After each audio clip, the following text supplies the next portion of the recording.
Yeah, I'll be feeling that one in the morning.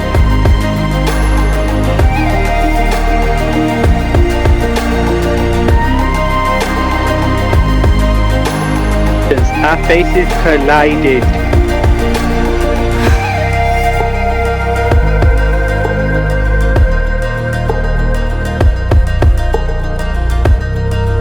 Is there a cleric in the house?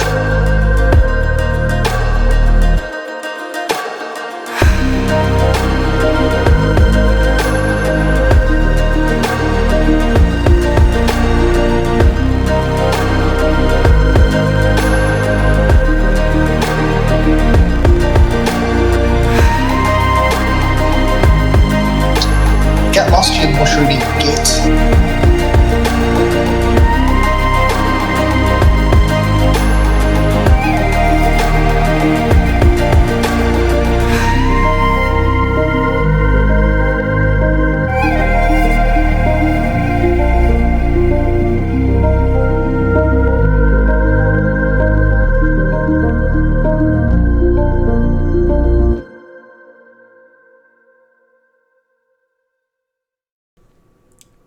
Okay, yeah. Welcome to Nameless with 2 new characters. I was going to say 2 new people. Not new people. Hugh is not new. But his character. His character is new. So I thought we could start off with just like a reintroduction of the old characters. So you can just go through and tell us a little bit about your character for Gaz's benefit mainly, because obviously Hugh knows the characters. And then you'll get introduced to Gaz's character and Hugh's new character that he's very excited about and has kept a secret for this whole time, except for a mildly drunken thing where he told... drunken, that was just excitement. Where he was telling Dex about it. I think. Yes, I can. Oh, Dre, that's it. Just drag names up. You know, you didn't have to drag me into that one, Lynn. You could have just said that you'd let it slip to somebody, but no. It's clearly... I'm pretty sure you told people that you knew anyway. So I don't know about. Don't even. Moving on. Don't even. I definitely didn't know. Anyway. So, if everybody is now in Roll20, I assume they are. I've only seen 2 test rolls. Just saying. Yeah, okay, alright. That's enough. Trust you, Dex, trust you. Yeah, okay. Jeremiah is a half elf? Yeah, half elf. Quite perceptive is Jeremiah. He's got keen eyes and grew up on the outskirts of town. Partly started to think to have the thought of, if you steal from me, I'll return the favor, was his way of thinking. So you trust me, I'll just do the same back to you. But that then got him basically banished from high elven society, and now he wandered around, joined the Nameless Guild, and is now part of the guild at this moment in time. And that's Jeremiah. Like a badass. He's pretty badass. Endo, can you tell us about you, or are you not ready? Yeah. Endo ready. I'm just going to read my description. Okay. It just makes it a little bit easier because I'm a little bit special. Right, where is it? Background. No, not there. That's stupid. Backstory. There we go. Okay, Endo's a bit of a chunky boy. His name is Endo Yoshimitsu WakaTakakakage. That's actually a real last name. Well, Was born. you've extended it a little. No. Okay, there might be an extra couple of A's and a couple of K's in there, but it's real. He was born into a poor family with little in the way of prospects or education. Endo didn't have a very good start in life. In his early years, he travelled from place to place in search of a meal or a bed for the night and simple work for a little boy. One day, he was travelling on the road to the next town when he happened upon a frail old monk being robbed by a couple of bandits. The old man was happy to give all he had without resistance. Regardless of this, they began to beat on him simply because they could. Seeing this enraged little Endo, and without thought, he charged at the attackers in a frenzy of attacks and put himself between them and the defenceless old man. Due to the sheer surprise and speed of the attack, and show of force, the bandits buggered off. The old man was really, really grateful to Endo, and he took him to the monastery. He saw potential in him and trained him. Anyway, within a few years, Endo wanted to volunteer. Well, he took him in and gave him a few jobs and food, and then within a few years he wanted to volunteer for a specific group of soldiers, shock troops, sumo. And with the support of the monk, he was gained access, and they were often dispatched to major battles and conflicts throughout the lands, primarily there in a non-violent medical capacity, and they would only fight in self-defense. Their main sole objective was the preservation of life, and so these sumo would charge into the battle lines to get to a wounded person, and then the monks could drag them out. Since he's passed his training, he's reached a certain milestone in his sumo career. He's now required to go on a pilgrimage, almost like a rite of passage, marking his skills from basic line sumo to novice trooper. He is expected to seek out some form of knowledge, magic, combat techniques, or simple information about other cultures and or races and groups to help his order better understand the world. Normally, joining a party of adventurers is a common occurrence during a pilgrimage. And so that's little Endo. Sorry that took a little bit longer than expected. I forgot how long Endo's info was. I was about to say, Endo doesn't talk as much as Dex. Yeah. Yeah, Endo doesn't talk. Endo is just a friendly, chunky little sumo. Just don't call him chubby. Yeah, don't call him chubby. Okie dokie. And don't touch his potatoes. Yes. I'm going to let Gaz find that out through roleplay, because I think that'll be funnier. Okay, Gideon. Okay, so I hilariously wrote quite a bit of a dark backstory for Gideon, because she's, well, you'll see when you see the way she is, but she basically through the course of the game has turned into a bit of a chaos gremlin that is just gets up to hijinks with Tide. But yeah, so Gideon is started life as a sorcerer, is quite young, so she's kind of like 19. She is a bit of a like gothy kind of appearance. She recently multiclassed into warlock as well, because we met an immortal pig on our travels who is now my warlock patron. As you do, you know. But yeah, so Gideon's kind of backstory is that basically when she was born she didn't have any magic, and her parents were both kind of sorcerers, and they were desperate for her to have magic as well, so they conducted some sort of ritual that was designed to awaken whatever magic was in Gideon, and something went wrong, and it opened some sort of portal to the Shadowfell, and that's why Gideon's a bit of a tortured goth type. And her parents died during the course of this, so then she kind of just has been moving around, kind of not getting too close to anyone, and going in different places, and she ended up at the Nameless Guild. And yeah, in terms of appearance, Gideon's quite small, skinny. It's got a big black cloak with a hood that she disappears into quite often.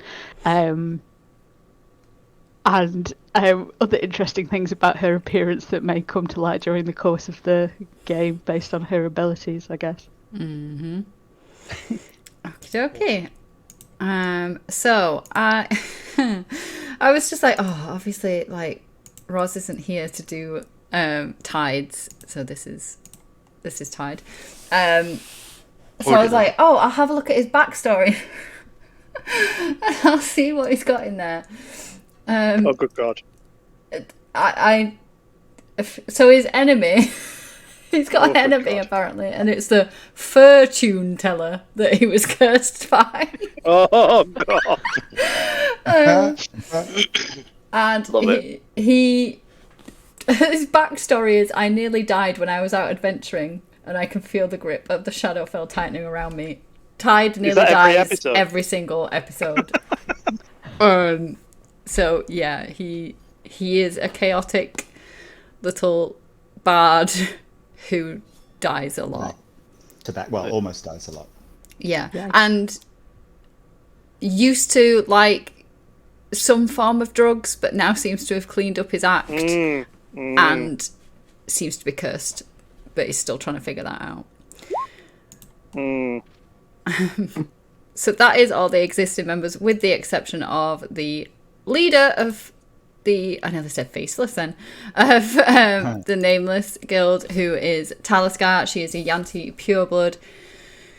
When she first started Nameless, she had very little regard for any members of Nameless. She didn't care if you went out and died on a mission. She is purely using Nameless as a way to get funds for her own purposes that are unknown to many members. She, however, has softened a little bit over the course of however long. She hates Oink Fat with a fiery passion, but she's not impressed that they keep bringing, like, they brought this orphan child home that irritated her. They brought this immortal pig back. She's very But we didn't bring the irritated. Grinch back. But so... Yeah, we were gonna. Yeah, We so were you gonna, get I mean- some sort of award for that, for not bringing back the Grinch. Inspiration! No inspiration for that.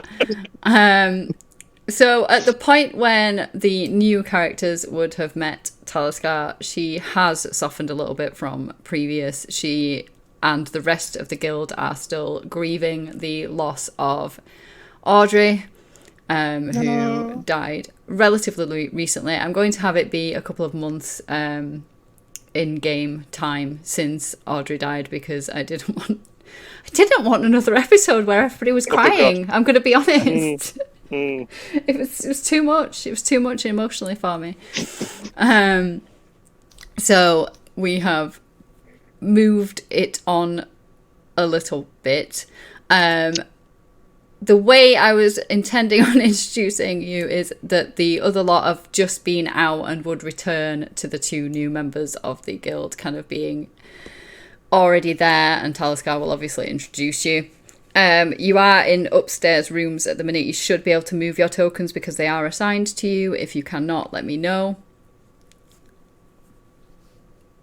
Let me have a look. I didn't see that I was up there. You are up there. Being thick. I gave you a new room because I could not give you Audrey's room. Audrey's room is just staying as it is at the moment. Never to be touched again. Well, I don't know about that. Yep, I can see you're moving your people around. Nice. Yep. Yay, you can see each other. Woo! So, Tide is very depressed about the loss of his friend, and he is going to be staying in his room for this adventure. And before we go through to find out about the new adventure, you and I are still looking for that book. oh god. Oh, You this still book. haven't found it yet. Mm-hmm. So, Oh my god.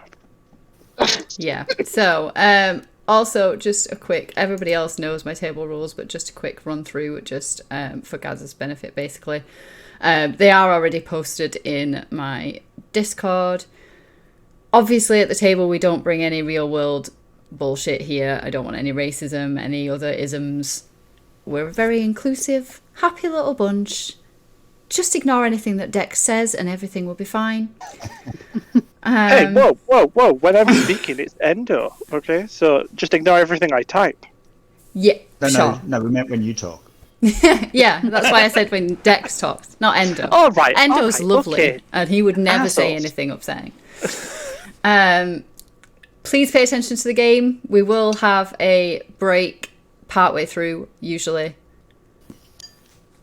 As long as it's not too like crazy intense with the RP, and then I don't like forcing a break on people when they're like in the moment, as happened with our recent Strad session. But we normally have a break around 9ish. If you need a break in between those times, just let me know and I will try and fit one in as soon as possible. If you spot something in the game that you're unhappy with in terms of I've made a judgment call that you're like, no, that's not right. Unless it's absolutely game breaking, as in your character is dead on the floor if I've made the wrong call, then just either DM me or we'll talk about it after the session rather than having a full-on argument in session. Sorry. Yeah. Here's looking at you, Dex. Anyway. Seeing a theme here. Yeah, there is, isn't there? Hey, asshole, you're new.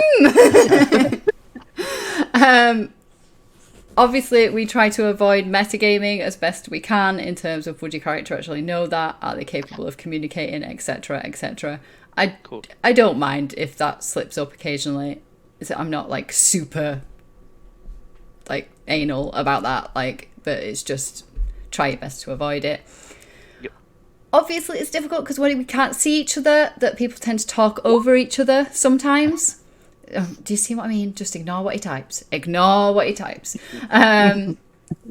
So if that happens, then I will prompt. So like if two people start talking at once, I will prompt one person to carry on and then we'll come to the next one.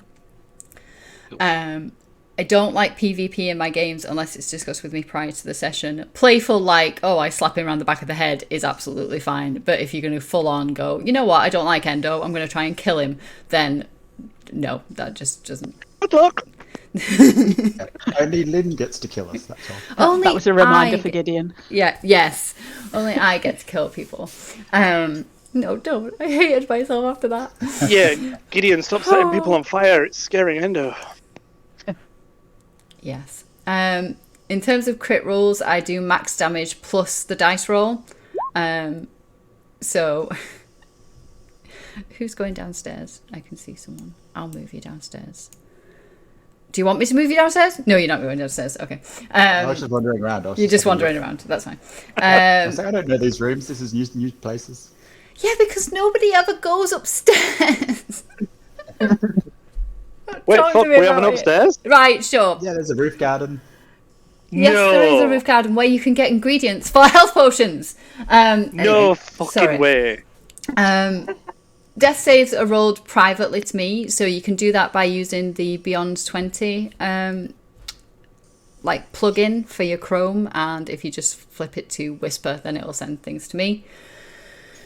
I feel like I've been going on for ages about rules. There's only 10, but this sounds like it's intense. No backseat gaming, so this has come from another game where people were like, oh, I wouldn't play my insert character class here like that. I would play them like this. It's irritating. Everybody plays their class differently. Just no. And it's a team game. This is my final one. So please bear that in mind. Me and Han have suffered terribly in the past. So much.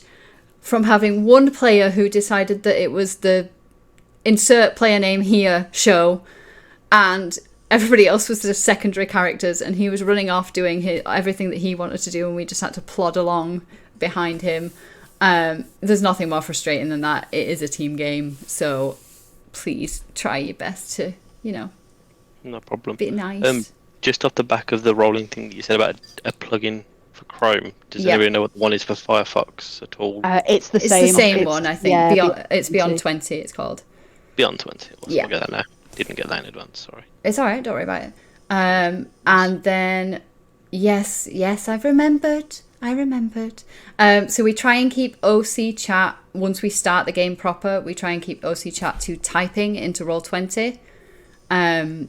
Just so that people can differentiate between what is the character speaking and what is the player typing, if that makes sense. So if you're speaking, you're always speaking as your character, unless we're making it very clear that we're on a break or whatever. And if you're typing, then you can type OC and go, yo, Dex, shut up. If you want to. That's fine. No problem.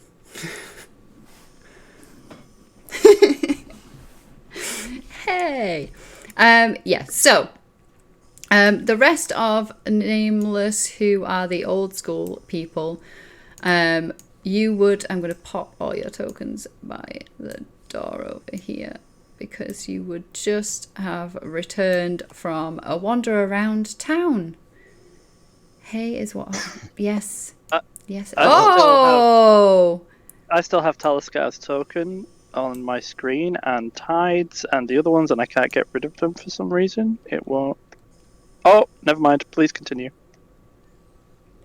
You mean the handouts? Yeah. Yeah. It's alright, I've sorted it. That's fine. I was like, well, you should be able to see Taliscar because she is like sat in the room, but I didn't realise what you meant. Yeah, that's fine. No. Okay. So you would have just come back from a merry jaunt around Daggerford, where the Nameless HQ is based. And as you return, Taliscar kind of like looks up. In the past couple of months, you would have not really been being sent out on any kind of jobs or anything like that weren't just kind of just drop this off like to someone else in town, or fetch and carry. Yeah, like a farmer in town needs you to help with bringing in the harvest. You know, like she's kept the jobs very simple and close to home, as she kind of promised that she would give you all some time to come to terms with the death of Aydre. You would also know that she has had Aydre brought from Waterdeep, where you were going to lay her to rest, and she has had her laid to rest here in the graveyard in Daggerford, where you can go and visit her. And she has kept her room as kind of like, not a shrine, she doesn't go in and like worship Aydre or anything like that, but she's kind of, we know of that you know of, but she has kind of kept the room pretty much untouched as it stands at the minute. I will pop you guys from upstairs downstairs so you can start wandering around down there if you want to. In terms of the two new people, you would have been recruited pretty much around the same time. So you probably would have had some level of communication with each other in terms of just like, oh, hey, you know, what's up kind of thing. As you were recruited, there would have been notices put up around town for a vacancy in the Nameless Adventuring Guild. And you may have heard of us because you know, as what was the quote? I can't remember the Aydre quote. It was something like, Nameless, no job done better or worse or something. I can't. Was it Roz that came up with it? I can't remember.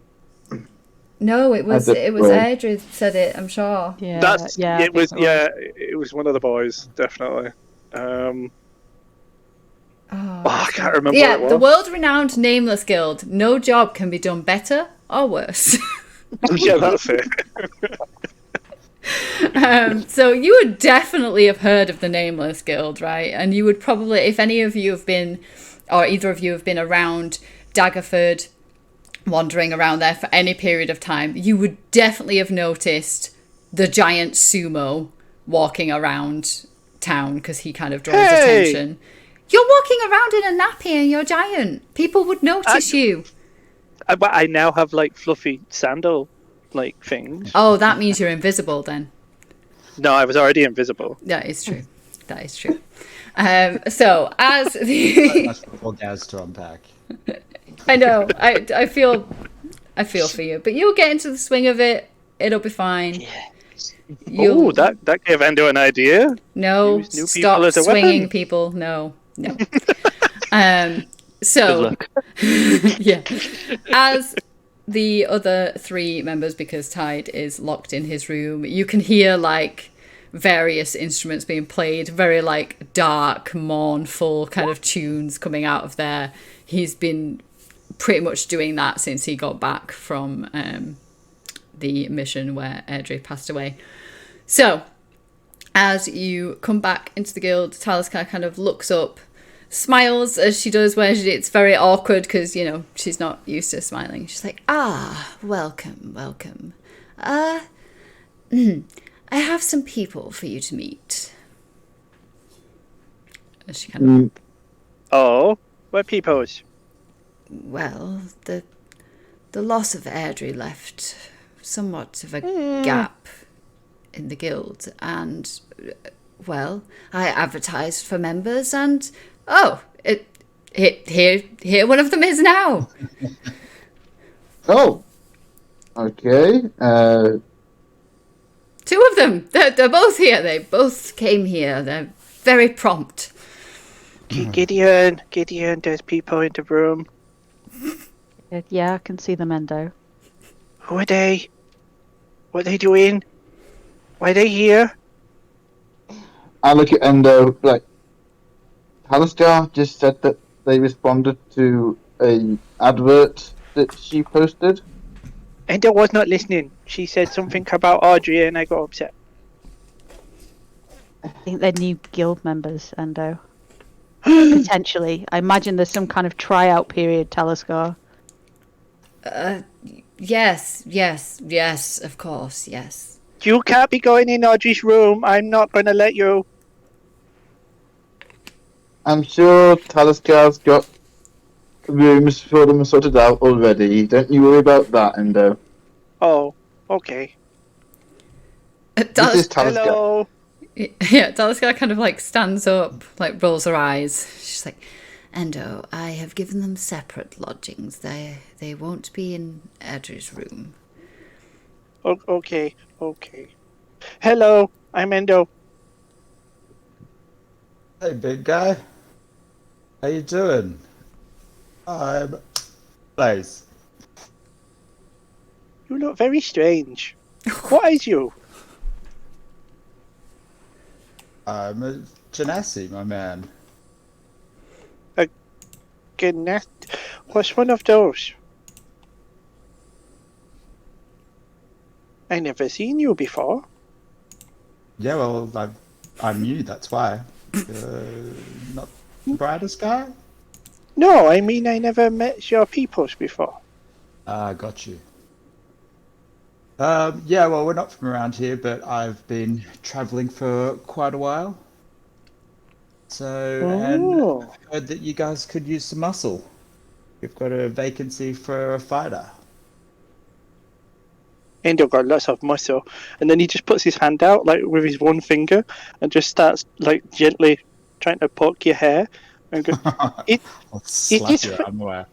Is this fire? Pretty Ow! rude, Endo. Why you do that? It looks like fire, Gideon. It looks like his head's on fire.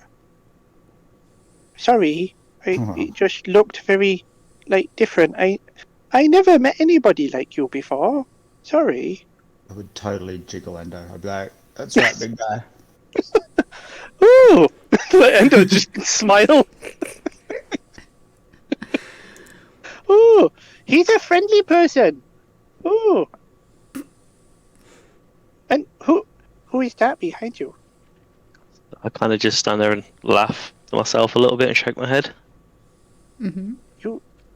Oh wait, do you speak? I thought you was his pet.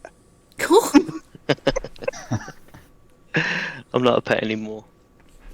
Oh, did you get promoted? I'm Mir, a dragonborn. I've heard of your peoples. Do you really fly? And have lots of gold? No, quite the opposite. Oh. Quite the opposite. Oh, well, I'm Endo. Nice to meet you. And you? That's Jeremiah over there. That's Gideon. And that little pig is Oinkfat. Looks tasty. And that's Probably gonna be Talisker. able to be like, Oh, good little piggy. Mayor, just a bit of advice. Don't try and kill Oinkvat because, well, he can't die. Yeah. He just Can comes you back get to life. But bacon. But, Hmm. but literally, if you try and hurt him, he literally just does not die. I'm hearing a limited bacon. Somebody I know said that once. I'll put it this way: we watched him swallow what appeared to be the balls from a ball pit, and when they exploded inside him, he was still smiling and happy. A little bit of smoke came out his nostril. I like this pig. Well, you can get your own. He's mine. And like pick Oinkvat up and take him away a little bit. Oh my god, love it. Yes, well, you'll have to forgive Gideon. She's very protective of the pig. I like best friends. Yes, well, something like that. I kind of kneel down and go pss, pss, pss, towards the pig. He would not come towards you. I love it. The shade. Just be hiding behind the legs, just looking around like, yeah, no. This big 6.5 foot tall white thing. Blaze, are you more a magician, a fighter? I'm a man who gets the job done. Yeah, that will I work. would imagine it would go without saying, but I mean, do you prefer to do it with sword or with fist or With with Chonk. magic? I'm more of a weapons man, Ah. but I've got a few tricks up my sleeve. Not that I've got slaves. Endo doesn't have sleeves either. Look. Matt, are you more a magician or a fighter? More of a person of the land, I suppose. Best way to say it. Right. As Blaze said, I can use a weapon, but I've got a few tricks up my sleeve also. I think at this point in time, I look round at all of us and go, we all have tricks up our sleeves, even Endo. Jeremiah, I just told you, I don't have sleeves. What are you talking about? Yes, you. And the Blaze, look, Blaze said he doesn't have sleeves. What do you mean? It's I a don't figure know of any speech. tricks. It's Oh. a figure of speech. Oh, I haven't got to that bit in the book that I'm reading yet. I don't know what that means. At least you have Sorry. the book to read. And I'll do a little smirk as I say that, and then look at Talisha and go, I take it then that from the fact you've got us all gathered here, that there's a job for us? Yes, well, it's a rather simple one. There's some supplies need taking to a nearby village. I trust you'll be able to manage it. Hearing about the supplies needing to be taken to the next village, I just smile to myself and go, Endo, I think it should be as simple as last time. Wait, When you were oh no. Oh no. I had to wash blood off my body again that time. We have Gideon around to help us, and Blaze, and Mare. We'll be fine. Be no Oh blowness. wait, did you mean the time I got blood on my bum, or the time I got that man's teeth and blood and brains on my hand? I mean the time that we walked up to that really fancy house and the maid gave you that little... Oh, yeah, it's the time when I little had the blood and the brains and the teeth on my hands. Yeah, I remember. He called me chubby.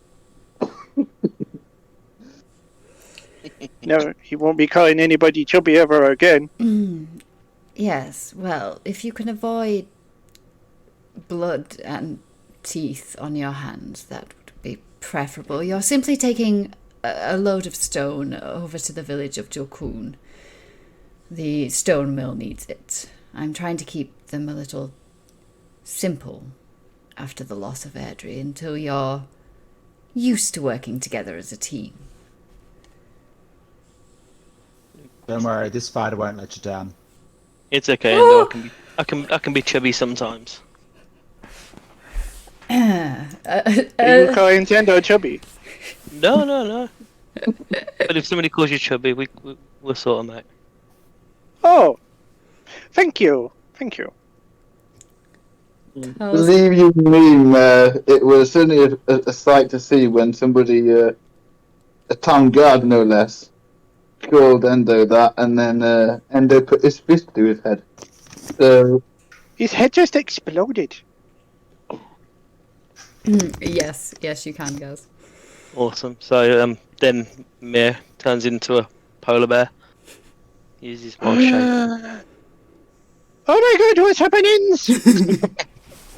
Just to show that I can be chubby sometimes. Oh, more pets! This place is awesome. Endo just like reaches down to just like poke him in the belly. He's like, "Oh my god, Jeremiah! He was flying and he was like a dragonfly person, and now he's all fluffy. What's happening?" I believe he said he couldn't fly, sadly. But yes, he seems to be able Hello? to change shape somehow, interestingly. Are you there, Mia? Is that you? I just growl. I think Gideon, look! And then I'll transform back. Where's he gone? What was that?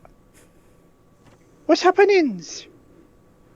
he's showing off his skills. I thought you'd like that. That was you! But how? Endo confused. What? Magic, Endo, magic. I'm hungry now. How about that bacon? No, still no. The answer is still no. Endo can cook some things. If Endo had something in the kitchen cooking, so I will get everybody a portion of that if they want for the trip. There we go.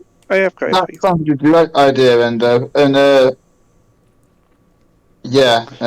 some of that stew would be quite nice if there's any stew. So that's one inspiration for everybody with the DM's permission. Yep. So certain rooms, Gaz, for your reference, in the HQ give benefits. So if you eat a stew that Endo makes in the kitchen, then you get 1 inspiration point. Can I see if there are any herbs in the garden before we leave? Oh, which garden? Huh? The garden that's upstairs that I know about because I've been there with Tide. What are you talking about? We don't have a garden here. We do. It's upstairs. We just haven't been up there for a while. You haven't been up there ever. Wait, we have it upstairs? Oh my god! Ooh. I'll have to show you there at some point soon, Endo, when I can get you out of the kitchen. Yeah, big guy, you don't look like you take the stairs often. Funny you should mention that. Stairs don't normally support me. That's why I try to avoid them. I think somebody who created stairs, I think they expect Endo around and they don't want him going upstairs, so they make the stairs weak. Everywhere, in all the buildings in the land. On purpose. Make this. I'm just not going to respond to that.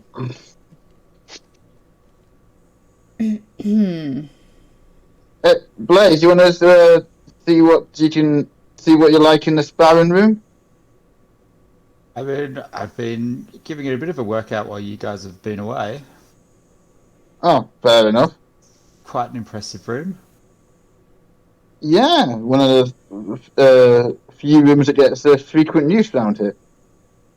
Tell me about it. Nobody pays for any other room.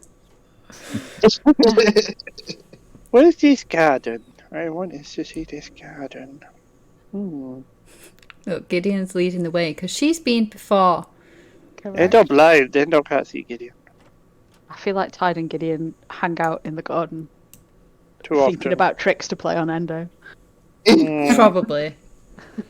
That would not surprise me. I've moved you upstairs. Thank you. Oh. I'm following her, so Yeah. thank you. Yep, I've moved you all over. Everybody that's gone over. We're leaving Blaze alone with Oink Fat over there. Oink Fat would come with Wow. me. Oink Fat would come with me. I was just playing with the cute little guys. Too adorable.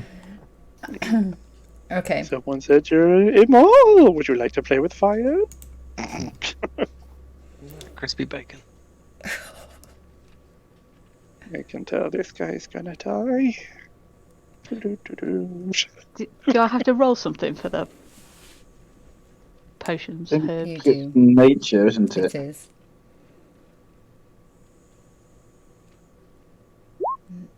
Ooh. Oh wow! Look at this amazing, So, majestical garden. What? And I've never been I here assume before. you're This is trying to. amazing. Just you have been there before. I showed you it. When You we should- unlocked never showed it, Endo. I did show Endo. I showed. It's fine. I'm How assuming many it's. knocks to the head has Endo taken? That is true.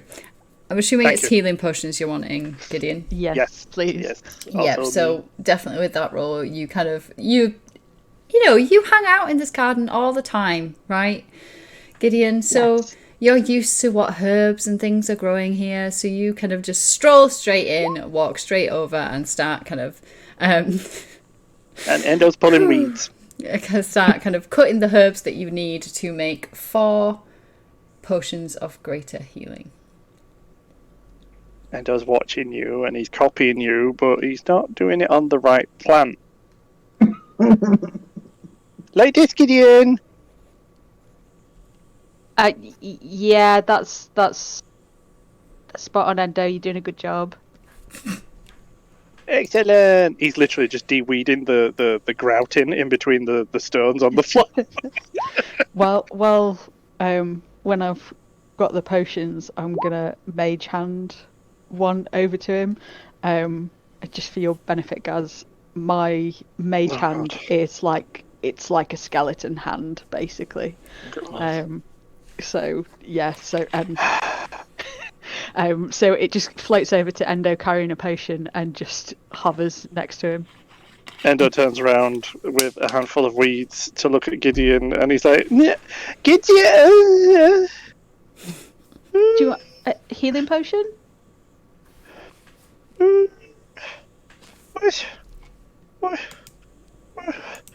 What's that? Is that It's a potion. Is that your magical thing, Gideon? Yeah, you've seen it before. It's just me. And then the mage hand takes the very very top of the bottle between 2 fingers, so that Endo doesn't have to touch the mage hand, and starts to float a bit closer, so that Endo can take the potion. He just puts his hand out flat, and he just puts it underneath the potion. He's like, "Thank you, strange hand. Okay, you can go away now." He just blows at the hand to try and get it to go away. I'm gonna make it look like you were actually blowing it away, and it just floats. Oh, Endo relaxes. He's like, "Whew. Thank you, Gideon." Whew. Jeremiah, I think you should take one of these as well. The two were useful. Thank you.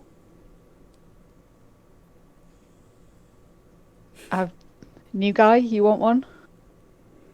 Yeah, sure, thanks. Never say no to free stuff. And then I'm going to go back downstairs and offer the last one to Blaze. Okay. I will just pop you downstairs Yeah, rather thank than you. you having to move 5 million times. There you go. I would probably follow her. Quite. I'd be right behind Gideon. Because I don't know where the hell that hand came from. Even though she said it was hers, it still scares the shit out of me. So yeah. Blaze, was it? Yes, little one. What was your name? I'm Gideon. Gideon. Okay, I'll try my best to remember that. Do you want a healing potion if you're coming with us? Sure. I mean, I hardly ever need these, but can't say it won't go astray.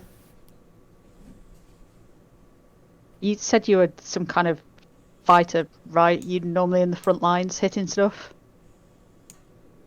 And then I'll like point to my nose and be like, "Yeah, this break happened in one of my first fights. Smeared straight across my face. I cracked it back in." Just to give you like a bit of a sarcastic thumbs up, and then hand the potion over. Good for you. Thanks, sweetie. Yeah, Oh, God. No.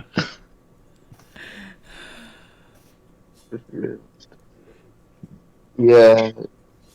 Jeremiah's looking relatively old at this moment in time. He's not the youth he once was. Because he's not been out and gone shopping for potions. So is it God, just a everybody was regular really healing old. potion? Greater healing. Greater healing. Sweet. So you chose to keep the age. I did, yeah. Okay. Endo did not. He's still Yep. 24. Endo didn't. I still don't know. Yes. Okay. Yeah, that's another thing to point out. I still don't know whether Tide is 24 or 104. We all know he's going to be 104. So we're still waiting to find out whether he undid something that happened to him last session. So actually Tide may be 104-year-old Tabaxi Bard. Jesus Christ. So that'll be interesting. It might slow you down a little bit. Blaze? Hello? I think he's just dropped out of the voice Yeah, he chat. has. He didn't want to talk to me. He's back. Blaze, you said you were in some battles. I've been in many. Like, standing in the front. Yeah. Like where all the people are, with the metals and the armor and the clinking and things. That's the spot. It's where all the best action is. Yeah, it is, isn't it? Get right Sorry. up in their face. Like, Endo's just like smiling at Blaze. He's like, yeah, and then you just like push them, shove them, and break them, and throw them, and like, Got them. yeah, I don't do that. I don't know what you're talking about. I just tend to break parts of them off or things. I'd be intrigued to watch that. Well, I would be intrigued to see you do what you do. What So- intrigued me? I was just gonna have Telescar go, Endo, do you know what intrigue means? Nope. He's just copying what someone's saying. He doesn't know what it means. How tall is Endo? 6'4". 6'4". Yeah, 6'4". Okay. So I won't pat his head then. I mean, you can do it. Probably won't matter with Endo. I'm 6'3", so I was almost there. Little fellas. Look, we'd best get this mission done while there's still daylight in the still daylight around. Indeed. It's just some stones. It can't be too hard. Still, don't want to leave it too late because if we don't get the I money can't see in the dark. into Talisker, then he gets frustrated with us. It sounds to me just sounds like a one-day job. Well, the village itself is 2 days away, so unless you can... Okay, a 5-day job. Yes. And she kind of like smiles and nods. So if this was like a book, it would be like a couple of chapters, not just one. Yes. If you say so. She's kind of looking very confused. Like, I'll write it down. Turning to Talisker, I'm like, I can see why you needed someone to look after these people. yes, well, Aydre was somewhat a leader to them. What was that? But every time you say Audrey's name, like Endo just he just lets out a little, and like, closes his little eyes and puts his head down. As you can see, we're all still very much affected by her loss. Don't worry, I won't fail like she did.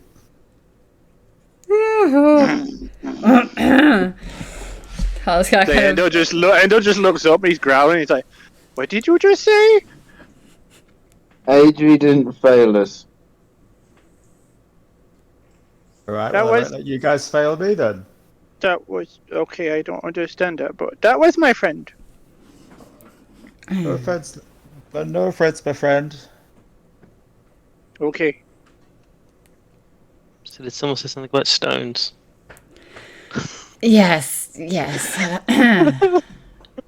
There is a wagon outside full of stones to go to the stone mill.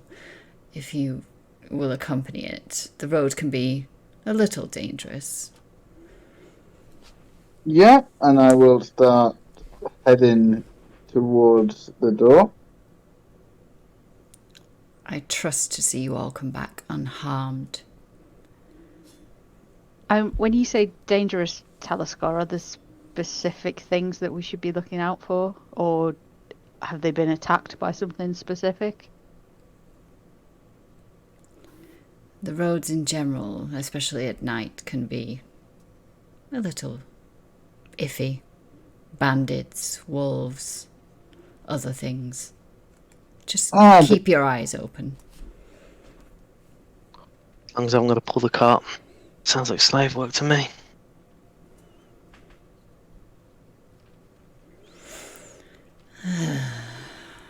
Good luck.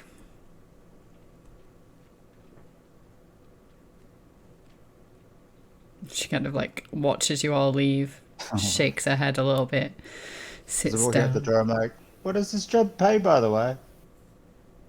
You'll get your money when you return. They paid in advance this time. And she kind of like looks at the others who did not get a payment for their last mission. To be fair, we're going to waive that payment. Quite literally. Goodbye. Hey. Okay, let's not go there. This is a different episode. Let's move on.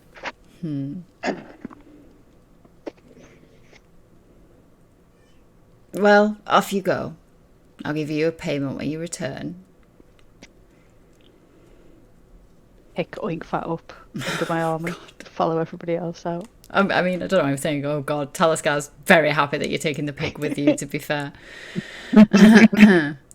So, as you head out of Daggerford, you are greeted by a cart that has a single pony attached to it, full of stone, uncut stone, in the back of it. Clearly ready for you to take off on your journey. I'll put you on the big map just so you know where you're going. Here's a massive map, so you have to give it time to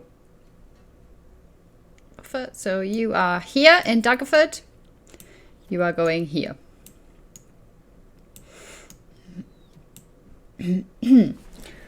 So how Okay. are you? Oh no, go on, go. Who wants to control the cart? Gideon, are you, seeing as you like to control Oink Fat, do you want to try and control the cart, or? Can I ride the pony? Oh God. Hard pass. Little man, I think you might damage that pony. Why? I think it's more for pulling, not riding. He's strong. He pulling out these rocks. let him just focus on pulling the rocks and not pull it. And we can either walk beside the cart, or if it looks like it'll take the weight, sit on the back. But I don't think there's enough space. Oh, okay, Endo will walk. For the best. Endo's used to walking. Good for me. The shade from the. Honestly. Yep, so as you kind of set out on your journey, it is quite a well-trodden road. During the day, there's quite a few people coming kind of back and forward. You pass quite a few other carts heading to Daggerford. A few people are kind of ambling along, give you a bit of a strange look, being that you are now, if possible, an even stranger looking group of people than you were before. As kind of nighttime just starts to kind of fall a little bit, you are wandering along the road. Now, my Barovia people, be calm. Fucking Jesus, we're all dead, that's it. I just used the map, okay? You need to just... Oh, fuck, wait. I'm no. blind, so I can't see. You are. If you don't have dark vision, then yes. You I have dark vision, but I can't see myself on here just yet. Yeah, likewise. Oh. I can see myself here, but I think my token's on top of people. Is that better, guys? Myself, but a black square around me. Yeah, me too. Wow. I can see everything. Oh, well, yeah, you're the favourite, so... I will be scanning the area as we're watering for potential I know threat. why you can't, because you're on the wrong I way. think you might need to wait, Dom, because not everybody can see yet. I can't either, don't worry. Yeah. Oh, right, yeah, this road, okay. You can't see Endo because you have no night vision. Yeah, I was going to just say that I'd light a torch, or would have as it was getting darker. Okay, yeah, then I can whack that on your Cheers. token. OC, didn't you get a Christmas gift that helped you see it? Oh! Yeah, I was just about to say. Yeah, I did. I would have just used that. Okay. Oh, that Sorry. gives off a red light. Yeah. 1 second. Yeah. My favourite colour. Fuck yeah, I'd be using that. Oh, it's not letting me change the... Oh, yes, it is. Haha. Like Chonk Terminator. There you Just go. like, bzzz. Can you see now? Oh, I can see now. Oh god, it's this road. We're all fucked. Okay, so can everybody see now, yes? Is this the road that a horse fell on fucking Dom? That's why I'm saying, do not be alarmed by the road, people. It is okay. I've got a mute, I'm sorry, I've got to laugh. Right. I would be looking around to see if there's any trouble in the woods, Yeah, given the... roll with What about in the perception. sky? Or in the sky, yeah. Can you roll with perception? Or anybody else that would also be having a look around rather than just wandering down the road. And Endo would look, because it's... I would be. If someone's standing on Oinkfat might not have been put on here. Let me put him in for you. Oh my god, Endo's Where the hell is Oinkfat? struggling today. Goddamn. I can do it then. I'll do it. It's fine. It's the stupid pig. the actual pig. I wasn't calling you a stupid pig, just to be clear. Throwing hands, man. Shit. Wow. No, I'm not. What's the point? Okie dokie. So, Endo, you see nothing. He's focused on his Christmas gift. You're far 'cause too... It's light, it's red. It's And you're awesome. like, ooh, look, because you're kind of like wandering along, looking up at this globe that's giving off the light. Everybody else, however, you would hear movement up here in the tree line.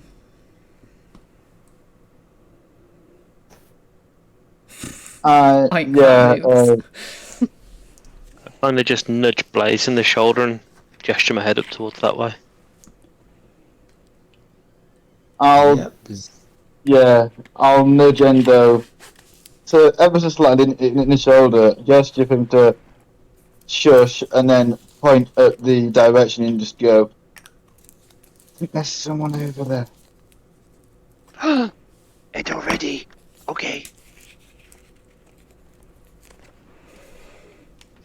I'm gonna just step away from everybody else slightly and try and disappear a little bit into the sort of shadows under the tree, so I'm not immediately visible. Okay. So now that it's been kind of pointed out to everybody that there's movement up in the tree line, everybody kind of like refocuses. Endo squints to try and see clearer, and you can clearly make out that there are some giant wolves prowling in that area.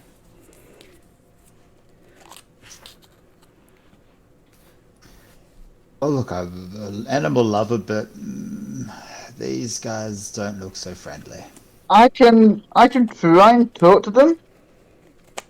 Okay, good luck, mate. I'm not putting your bandages on. Hey. Yeah, I'm gonna cast Speak with Animals. Let me just check something. What are you doing, Jeremiah? They got massive teeth. They're gonna kill us. It doesn't work. And they are now aware of your presence. I've been walking towards them anyway, so yeah, they've been aware of me. Yep. So I now turn into a similar sized wolf. yes, if you want to, yeah, you can wild shape into a wolf. Fuck it, let's do that. I need to add my... Oh my god, hang on. What the heck has just happened? Oh, wow. We ended up with Tyne here. There was a whole mess going on. It's okay, I can just add you on. Don't reroll. No, I'm rolling again because I didn't like the roll, so I'm using my inspiration. Oh, okay. And guys, roll for your initiative. You click your token first, and then hit the initiative Oh my button. god, why is it not letting me type? There we go. Jeremiah 16. There's a hell of a lot of 16s going on here. I can roll if you want, but I'm not sure I'd get equally as high. 12, and then I need to roll mine for my... Once you've done that, Lynn, do you want everyone who's rolled a 16 that's a player character to roll a d20? Yes, please. Rollies. Rollies. Oh, we can see what you've just rolled for the wolf. Lynn, I don't know if we're supposed to. Yeah, we can. Thank you.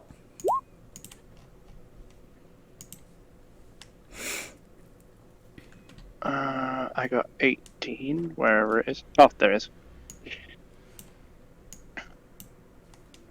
Let me roll. My wolf also got one. Nice, I'm at the top. Why is that nice? That's not nice. What? Why isn't it nice?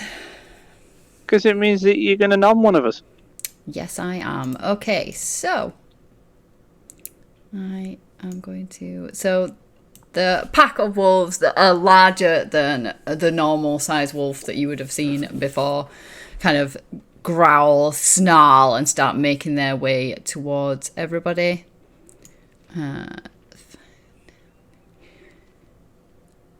to here.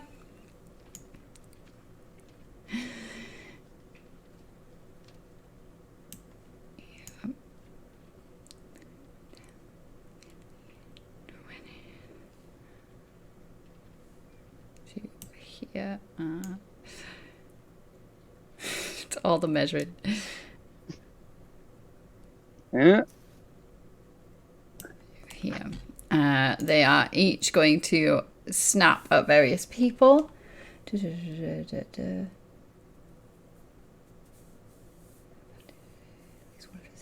Yep, okay. So, first one is going to bite at Endo. I believe I've got something that I can use if I need to. What's the... Is it a roll or... Yeah. It was a 24 to hit. Okay, what's the thing that I can use if I haven't had a turn yet? Sorry, Lynn, I didn't have this part of the sheet up. I do apologise. I can't find it. Oh, God. Isn't it that they're at disadvantage? Is it? I think it's that they're at disadvantage if they attack before I have done anything. Yeah, let me just find out. It's at the bottom of one of these things. Where is it? It's your crushing grapple. Attacks made That's against it. you have disadvantage. Okay, so with a disadvantage then, because it was rolling. With advantage, it would just be a normal roll. Yeah. So in that case, it was a 19 to hit. Yeah, that's still a hit. Yeah. Okay, so that is... Oh, I've just realised what it's doing as well. Stupid. That is going to be 9 piercing damage, please. I mean, I was going to use my reaction, but you know what? I'll just take that 9. Yeah, it's fine. Okay. What is that? Who is that measuring? It was me. Who's It's Sorry. Gideon. It's Gideon. I Oh, can wow. say I just saw then. Okay. The next one's going to go for Duramiah with a 10 to hit. That's a miss. Yep. The next one's going to go for Mir with a 13 to hit. I assume that's a miss. Is it? Yep, sorry, yep. So that does hit, yeah? Sorry, that's a hit, yep. Yeah, okay. That's 11 piercing damage, please. Ouch. And then we're actually round to you. It's your turn now. Probably shouldn't have turned into a wolf. Bit of a poor choice there. Yeah, I'm just gonna snap back at it. Okay. I think I used the wolf. Stat sheet, yeah. Yeah. The attack, yeah. Cool. So just gonna bite back. Okay. So melee weapon attack. Plus. Oh fuck me! I don't have to do this shit. I don't know what I'm clicking. What am I rolling here? Sorry. Sorry, I'm drinking. So you should have access to a wolf sheet, no? Got it in front of me. Yeah. Just So- trying to work out what I actually need to roll. Sorry, guys. So it would just That's be okay. a melee weapon attack. You should have the I bite. It is, I assume you're biting. I can't see your sheet. I don't think I'm on endos at the minute. 1 second. Yeah, we'll be bite. Yeah. So I'm just not sure how to roll that. Just a D20. Yeah, so d20 plus 4. Okay, I'll just do a D20 then. Yeah. So 12. 12. That is a miss, unfortunately, just. Yeah, that sucks. Anything else? So you could do a bonus action. Well, no, you can't. You don't have any bonus actions. Nope, that's me So done. that's it. Yep. Okay. Endo. Okay, Endo is immediately going to get into his little sumo stance and initiate implacable stance. Yep. So obviously I need to. That just means I can use a key point. I don't have to use one now. Obviously, that means I am one size larger. And I have advantage on strength attacks. And then I'm also going to use my girth as a weapon. Welcome to the game, guys. Once per turn. Yeah, so I'm So- immediately going to strike at the first wolf that's closest to me. Yep. So the one right next to you. Yep. Yep. And then it's going to be all girth, baby. So that's a miss. So you can't do the Oh, yeah. Crushing grapple. Because I assume you were going for crushing grapple, yeah. I So it's- was going to go yeah. for crushing grapple, it's but when it's you only on the hit attack. Yeah, it's with on the the- hit. yeah.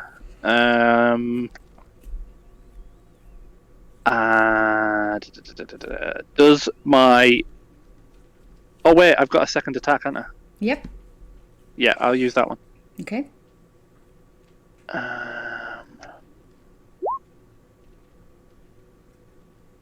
That is a miss. Okay. I haven't used my bonus action yet, I believe. No. So I will go for Flurry of Blows. That's a hit. Yeah, boy. And that's 2 hits anyway, so I might as well use the other one. Yep.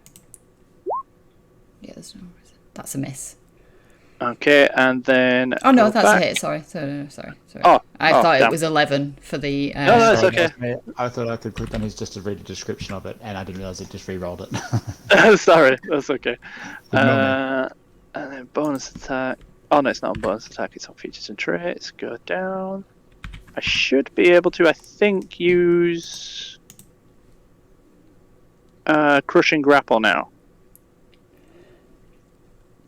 Once per turn, when you hit a creature with an unarmed strike, you can immediately attempt to grapple it, but you still require a strength check.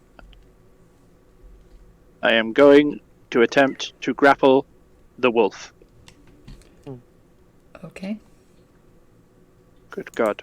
This is the first time I'm using this. I hope I don't die. What do I need to roll in? Your strength. Strength. Straight strength. Okay. Oh, please. Oh, Yeah, shit. no. You like reach out. This is a giant wolf. Look at the token. It's absolutely massive. You kind of looks like like I'm petting reach it. out, yeah, trying to like grab its like paw as if you're going paw. Okay. Like it kind of just like bats you away. Yeah, your grapple failed, unfortunately. Yeah, okay. That's me done. Okay, Jeremiah. Surprisingly, well, I say surprisingly, I pull out the Sunsaw and I'm going to attack the wolf here. Yep. So, marking it with favoured foe, does a 16 hit? 16 hits. Yep. For I'd love having a shield and a sword equipped.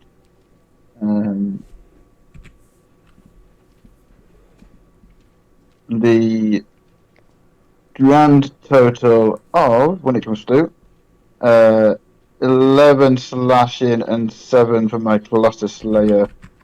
So 18 damage in total. Yep. And then your I'm not favoured. lighting it up.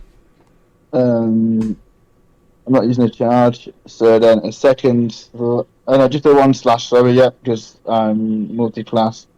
Ignore the other attack because Yep. I only have the 1 save turn at the moment. Did you favoured foe? Yeah.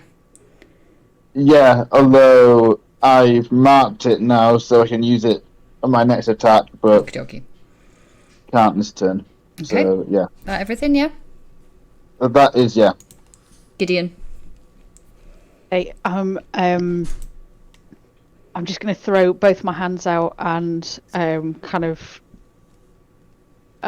like crackling energy just leaps out of my hands and attacks 2 of them. I'm going to use a sorcery point to chaos twin spell and chaos bolt 2 of them. Which 2? Let me have a look. I will do the 2 that are by Endo, so I'll roll for the one that is right next to Endo first. Okay.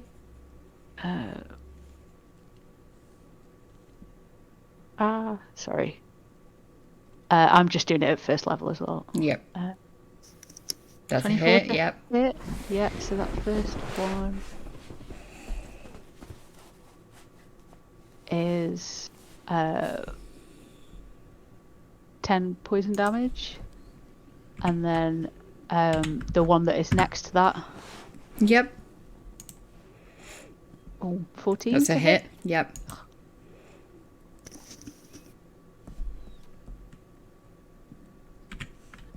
It's 14 force. force Yep. damage. Okie dokie. And then I am gonna scoot backwards a little bit and try and hide under this Okie dokie. tree. Yep. And that's Blaze. me. Smart move, Midnight. Stay out of the way. And then I'm going to move forward, but staying outside their reach. Move around to here. Yep. And then the whole time I've been like spinning my clave sort of around over my head, band style. And then I'm going to slash it through at the one next to Endo. Yep, this one. Yep. 18 for 11. Yep. And as it swings through, I'm going to keep swinging through and try to slash at the next one.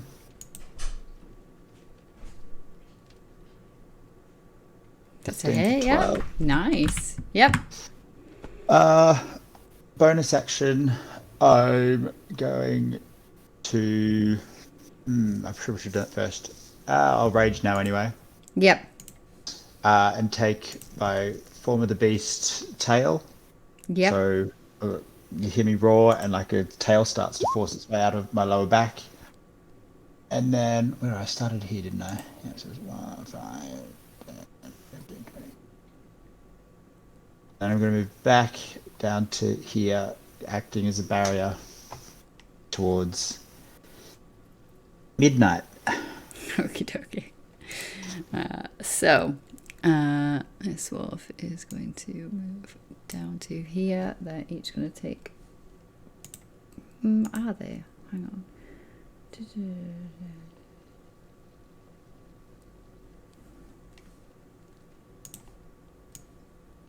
Oh, just too far. Yeah, they're going to just bite. So one's going to go for Blaze. 18 to hit. Potentially, but because of my tail, I'm going to use my reaction. Yep. Which is I get to roll a d8, I think. Where is it?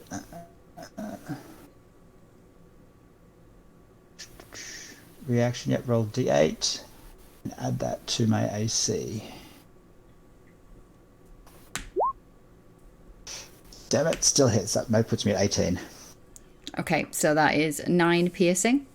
Yeah. Next one's going to go for Endo. 14 to hit.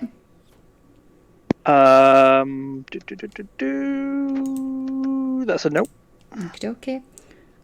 Dormire. 21 to hit. Yeah, done that punish out. Yeah, that's 16 piercing.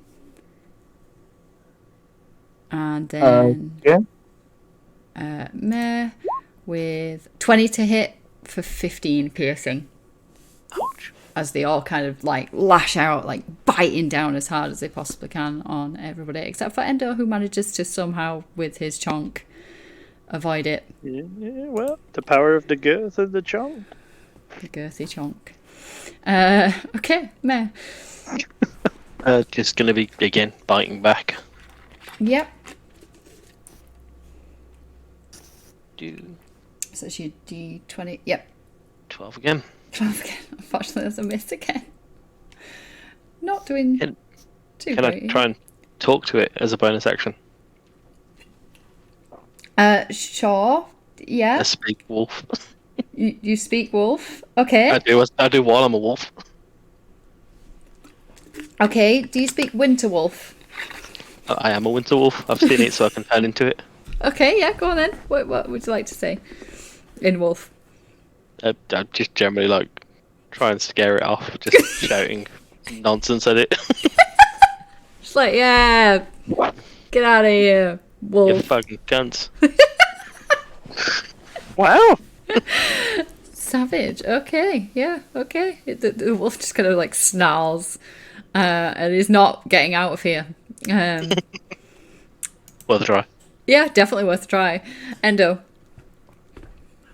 Yeah, Endo's just gonna like be a little bit annoyed at the fact that this didn't work, so he's gonna attempt to attack this one again. With first unarmed strike. Yeah. Yeah, that's a hit.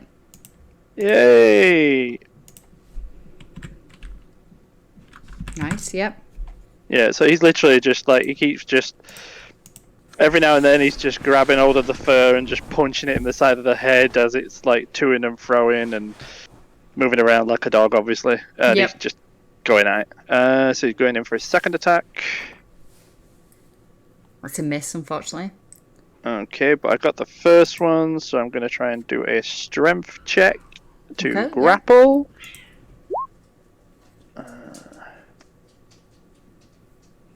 Yep. Okay, you've got it grappled. Yes! Yes! Endo is actually being a sumo! Oh yes, the first time ever! Endo is sumoing the shit out of something! Obviously, he's sumoing the beep out of something, for the purposes of the YouTube video. Right, so, once per turn, when you hit a creature, you can attempt to grapple it. Once per turn, you can deal an additional unarmed strike of damage So to that- one creature you are grappling. Yeah. So just to clarify, that will be next turn. Yeah, no, I know. Yeah. I've still got my bonus action, which I was potentially going to try and do, and that's what I was going to ask if I could do. Am I allowed to use a key point and use Flurry of Blows on him? Probably not while you've got him grappled. No. That's what the crushing grapple is for. It's so that you can. Oh, Kind of yeah, hold yeah, them 'cause then I and can- yeah, I can headbutt do him that, in, and then use like my once others, a turn, but you can't like necessarily keep just headbutting him. Yeah, over and yeah, over I again. can use my own. It's yeah, so I can that use you- my normal attacks. Yeah, effectively, yeah. So it's so that Yeah. basically Endo had the power to hold something, but instead of just So everybody else holding could it attack it as and not well, being able to yeah. attack, he can attack once, but then everybody else can attack as well. Yeah, yeah, that's right. And also, any attacks against me have got disadvantage. Yeah, that's right. Okay. Oh yeah. So with my 6 seconds of communication, like this is no offense to the new people, but specifically to Gideon and to Durmeyer, he's just gonna be like, Gideon, Durmeyer, I've got it. Now what do I do? Okay. Durmeyer. Hearing that, Jeremiah just grins and shouts, "Don't let go!" And swings his No sword. shit. Okay. You ask a duck question, you get a duck response. What's it bet? 22 to hit Yeah, that definitely hits. for 10 damage, and my Colossus, so Yep. 12 in total, plus favoured foe. Because I've also been doing that run all this time. So that's an extra 4.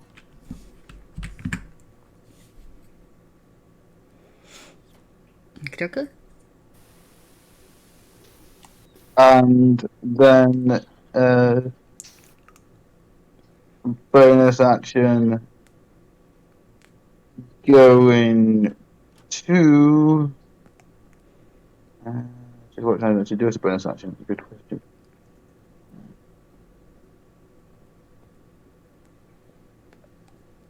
Yeah, that'll be it, I think, for the time being. Okay. I'll end my turn. Gideon. So, I have a question. Okay. Require a ruling. If I stood there and did a spell that went like this, could I Yes. get all 3 that it is just skirting through the edges of? Yes. Is it a Oh sweet God. Lightning bolt again. yeah, so it's a save they need to do, yeah. Yes, it is. Yes, Yeah, then that's so I- fine. Yeah, I was going to say if it was like a roll to hit or whatever, if you got low, then you could have hit Endo because he's obviously hugging one of the Yeah. wolves. But because it's a roll to hit, yes, that's fine. No, because it's not a roll to hit. Yes, that's fine. Yeah. Okay, I will do that then. Is that where I've just said that I would go? Not Endo. Even not if it Endo. was a roll to hit, there's two things that Endo's got at the moment. He's got Implacable Stance, which I don't know if he's cancelled out, but he's also grappled, which when he's grappled to a target, any roll against him is at disadvantage. So It's I not would against imagine. you. Oh, right. No, that's what I was just going to say, Yeah. DM. I was just going to say, would you rule it as not against me because Yeah. it's... Yeah. She's not. Okay. Yeah, she wouldn't be aiming for you. I was Yep, just no, saying if she got a nat 1, that's it fine. would have hit you as well.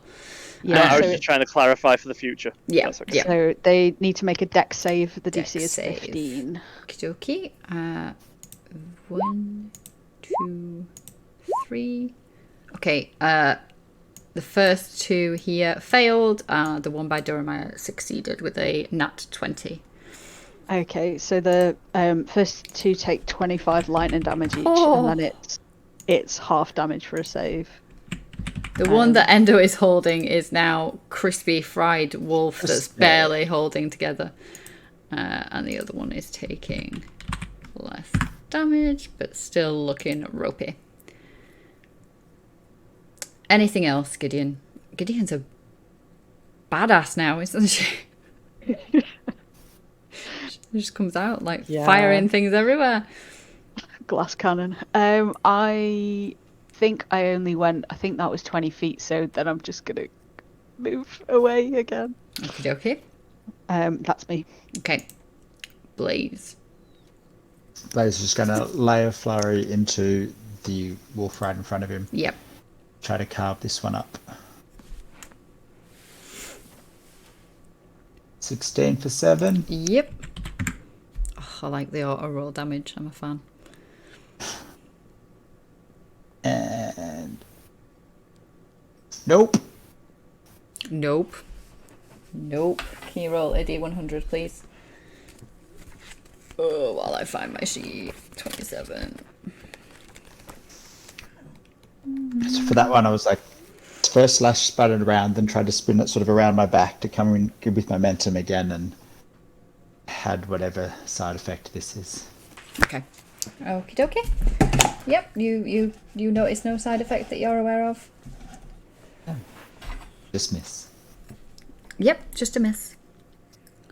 Is that everything? Yes, I believe so for now. Okie dokie. So this one is going to attempt to bite Blaze with a nat 20. I'll take So that 26, yeah. So that is 17 piercing damage. This one's going to attempt to bite at Endo. Will be at disadvantage. 23 to hit. That is a hit, but because I did Implacable Stance, am I allowed to use a key point to reduce it by 1d8, the damage? Yeah. Sure.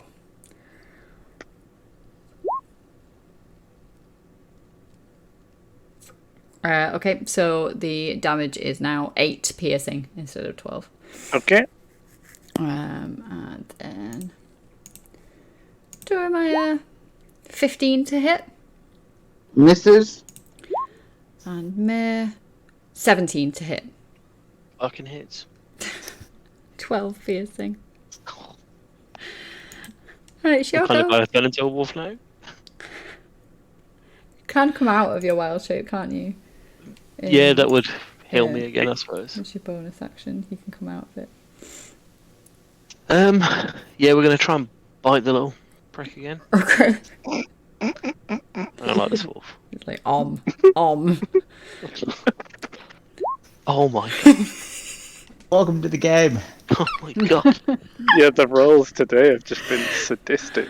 Welcome to Nameless. It's stealing your rolls, Dex. As a bonus action, can I try and talk to it again, but in giant, Sure. Yes. and try and assert some sort of dominance over it? Okay, yeah. Roll intimidation for me.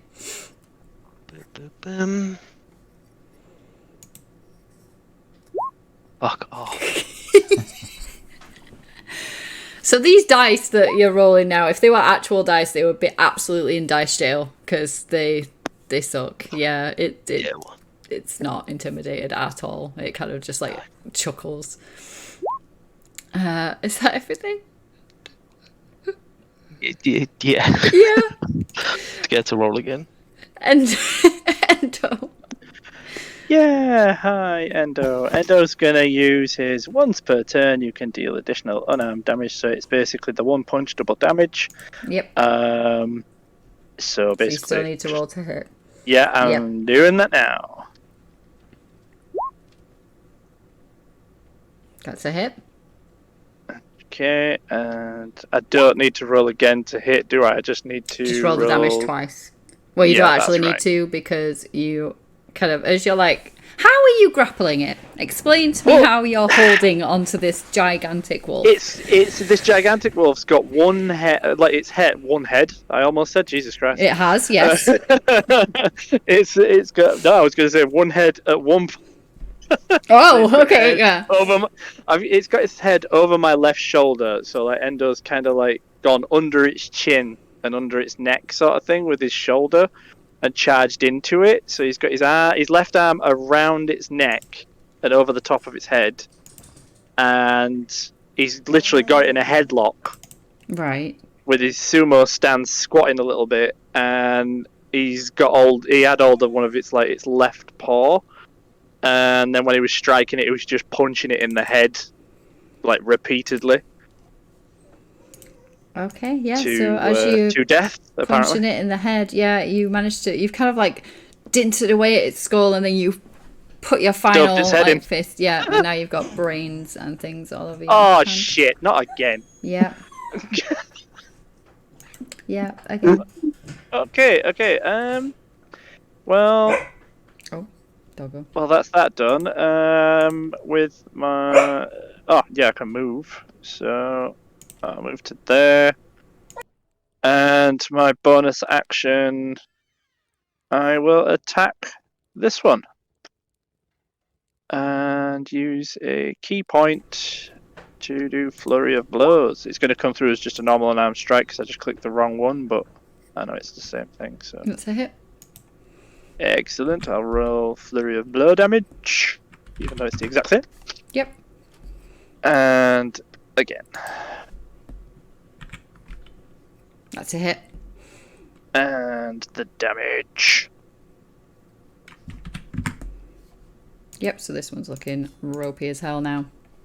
So yeah, with my 6 seconds of communication, I'll just turn to Jeremiah and go, Jeremiah! I killed that one! Did you see? Look! He's going to shake his fist at him with just wolf brains and blood all over the place. Delightful. I turn and go, bit busy at the moment. Yeah, sword is flashing in my hand. A 17 to hit. Yep, that's a hit. I don't love being a dex ranger.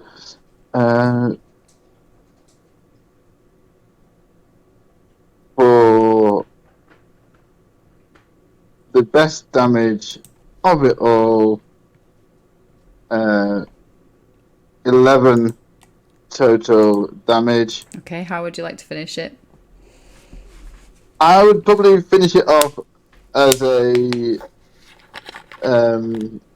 decapitation strike of sorts, so the head actually separates. I did it as part of my previous turn. I started to get my sword up, and then I just got the same position again and just gone straight through the neck with this swing, Okie dokie. and then just shake a bit off, look at Endo and go, "Oh, you're just catching up, are you, Endo?" Okie dokie. Anything else this turn? No, that's it. Gideon. Okay, I'm gonna move a little bit first, so 5, 10, 15, 20, 25. I'm gonna move out to there, and then I'm going to use a sorcery point. I can't speak. Sorry, guys. It's alright. For twin spell, and then chuck 2 fire bolts at either of the the 2 wolves that are left. So I'll do the one by this one by Blaze first Yep. of all. Oh no, that misses. That misses, yeah. And then I'll chuck one the other way. Oh, That's come a on. hit. No, it's a hit. Oh, okay. Okay. It's 9 damage. And then that's me. Okay. Please. Repeat attack. Going to try to come up underneath, slice it from between its legs through to its jaw.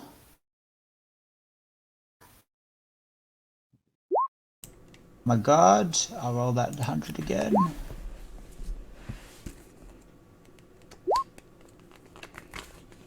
Okay, that's just a miss. Okay.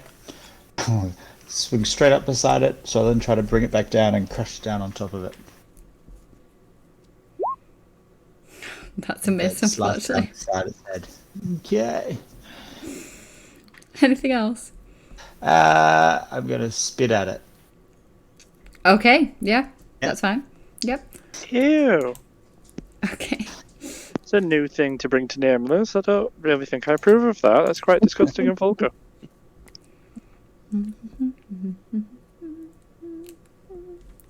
But you're still far away, aren't you?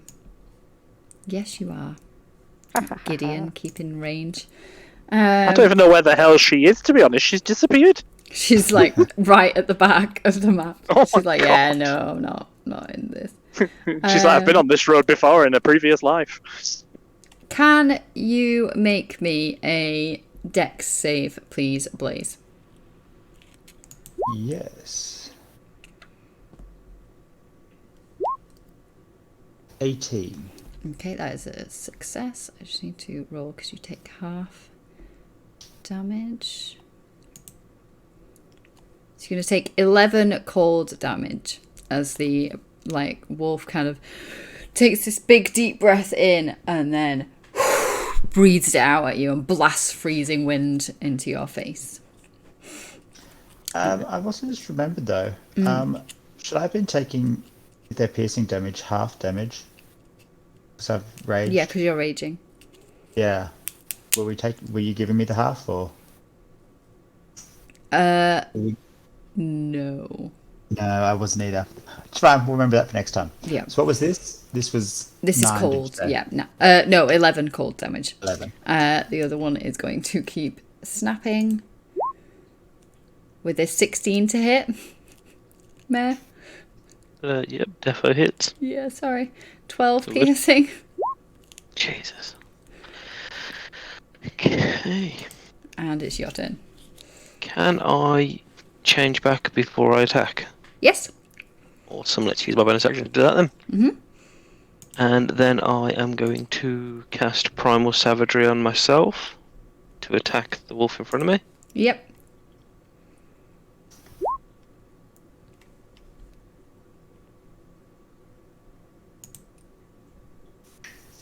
Is a miss, unfortunately. God. It's close though.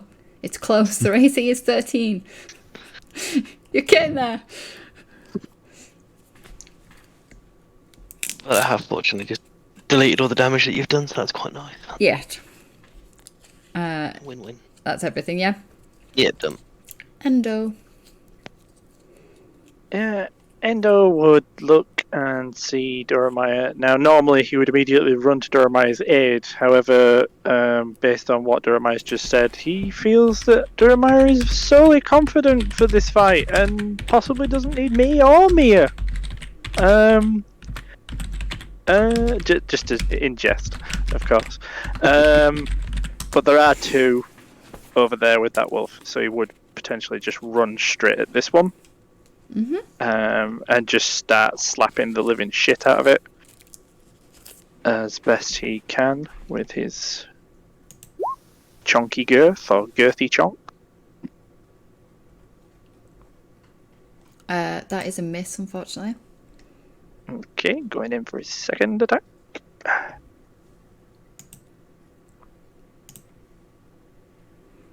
That's a hit.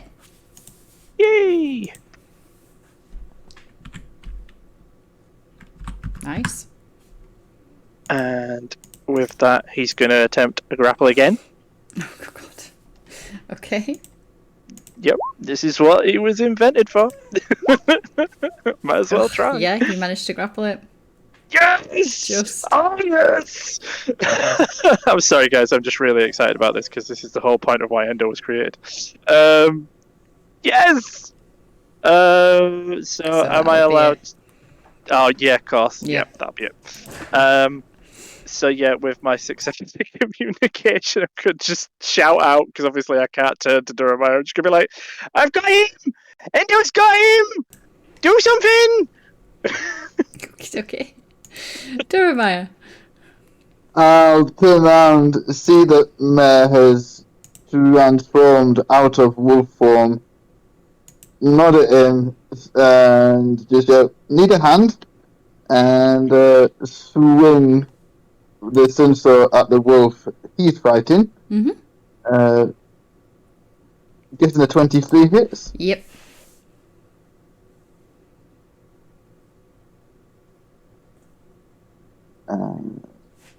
For the grand sum of, I think that's let's see, 8 damage in total. Yep. And I also get sneak because I'm fighting with Mare. So an extra 8 damage on top of that as well. Okay. Anything else? Bonus action. No, because I'm going to keep my shield in my other hand. So not going to do anything else. No, that's it. Okay. Gideon? I will. I'm just gonna chuck 2 Eldritch Blasts at the one that Blaze and Endo are fighting. Yep. No. That's a miss for that one. That's a hit. Oh, just 3 damage. And I will stay where I am. Okay. Blaze? Same old, same old. Swing in hard. Try to take his leg out. Yep. Oh, swing back, try to take the other leg. Oh. Skid on him again. Okay. Okay. Yep. Oh, hang on a second. Did you turn? Yeah, you turned your rage on now. Yeah. You do extra damage with spit with rage. Yeah, that's fine. So the wolf is now still grappled. It's going to attempt to bite Endo with an 8. That's a miss. The other one is going to snap at Durham, being that he just attacked it. 25 to hit. Yeah, that hits. So does he use any elements at all in the attack? Is he using what? Sorry. Any elements? Nope, it's just a bite. His Just a bite. Oh, so it's okay. 9 piercing damage. Yeah, sure. Over to Mir. Let's just go straight in with that primal savagery again. Yep. See if we can actually do something. Oh my god. Oh god, you are having seriously bad luck today. We've all been Generally there. in my life. I literally am there. Wow. Yes. Oh god. Yeah, that's me it? done. Okay. Yeah. With life. Endo. Yeah, Endo's just going to be punching the ever-living the ever-living spit out of this one. Okay, that's a miss. I assume Am that I allowed was your... to? Yeah, I was just going to say, am I Yeah. allowed to use the second attack? Uh, I'm not going to use my key points. I just meant, am I allowed to use my second attack for that? I can't remember. no, so how how we wrote it was that you can attempt one attack while you're grappling it, That's why you get the double damage. That's it. Yeah. So that you didn't That's right. kind of lose. No, damage that's fine. I'm just really excited about having it, Lynn. So it's just confusing me and making me all giddy, and I'm not thinking properly. Yeah, that's fine. Thank It's you. just that's why we put the double damage in there for you. Yeah, I remember. So that's a miss, unfortunately. This wolf is kind of like really kind of flailing around trying to save itself. I think. Let's have a look. Yeah, those can't be used, and I can't use that. Yeah, I think we basically made it so that nothing else can be used except that, because that was the whole point. Yeah. No, that's absolutely fine. So with my 6 seconds of communication, it still would be like Endo would just basically just be like, everybody, I've got it. It can't do anything. Kill it. Jeremiah.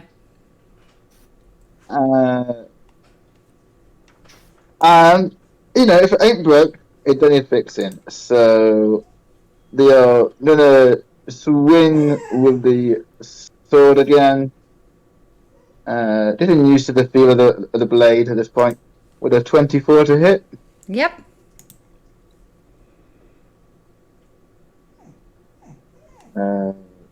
For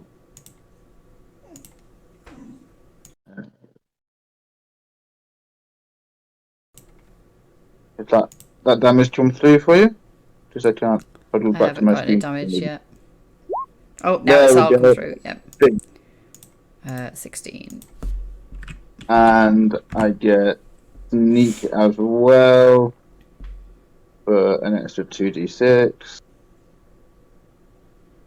which is an extra 9.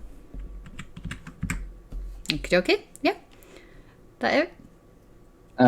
Yeah, that'll be it. Yeah. Okay. Gideon. I'm going to firebolt this one. Yep. Wait, what? The one that That's Endo's a holding? hit. Yes, the one that Ender's holding. Whew. 13. Yep. So you cast it, and this fireball kind of engulfs the wolf. Wolf's like letting out howls and things as Endo's like had to let go of it as it falls kind of to the ground, all burnt up, all its fur gone. It smells gross. Endo's just stood there and there's just black char all over the front of him and blood and a shock on his face, happiness, and then he just looks at Gideon and he's just like, Anything else, Gideon?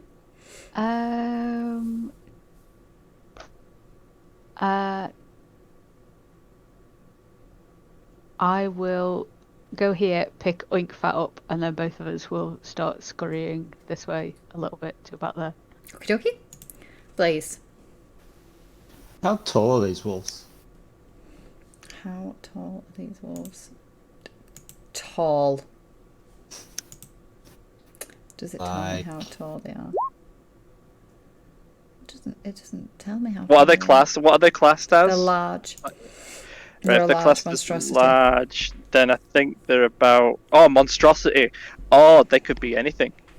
I know that a large thing is a specific size, but when I was making my one shot and writing it, when I was looking at the size things, a monstrosity can be quite big.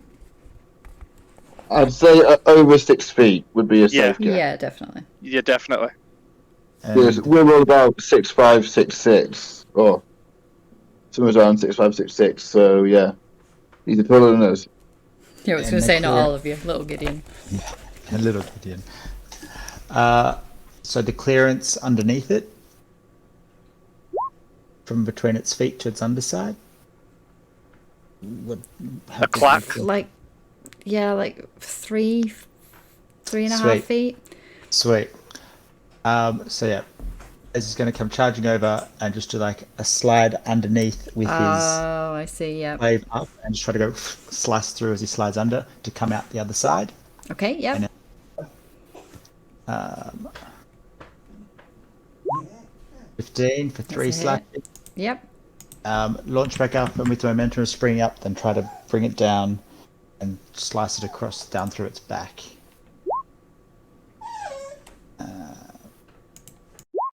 18 for 7.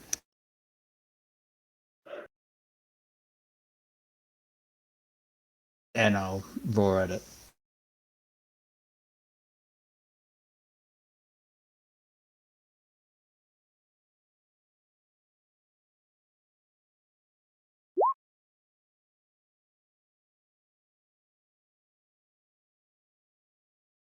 I'm going to use my reaction tail to see if I can flick its head to knock it away. Although 20, right? Yep. 7. Yep, I beat it 21. My tail comes around and whips it in the side of the head and...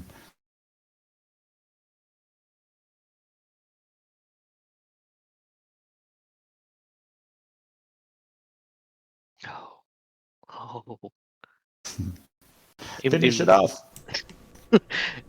Yeah, in my growing frustration, let's just primal savagery one more time, hopefully. Yep. Please fucking work. Yeah. Can I re-roll that? Yeah, you've got inspiration, so you can reroll. I was just yeah. going to say there is Yeah. inspiration from Endo's food. Yeah, that's getting re-rolled. Yay! Okay, yeah, that's a big hit there. It's now barely standing. It's kind of like managing to like just hold itself up on its legs. Anything else? Just gonna like smile to myself. I'm like, yay! Actually did something. Okie dokie, Endo. Yeah, Endo's gonna run up.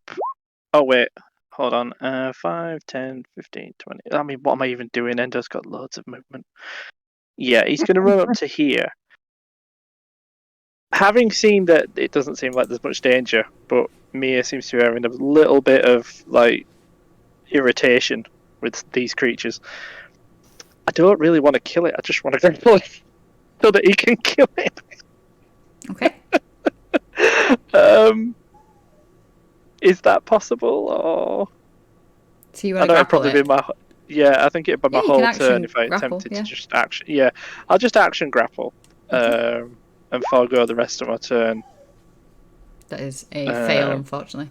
Nope, that's fine. At least I'm here, so at least I can help out if it's needed. So. Yep. Okie dokie. Dormaya. Seeing Endo try and grapple it, and having seen Blaze slide underneath it, I will just renew the attack on it with the Sun Saw. So I think that 15 to hit. Yeah, that's a hit.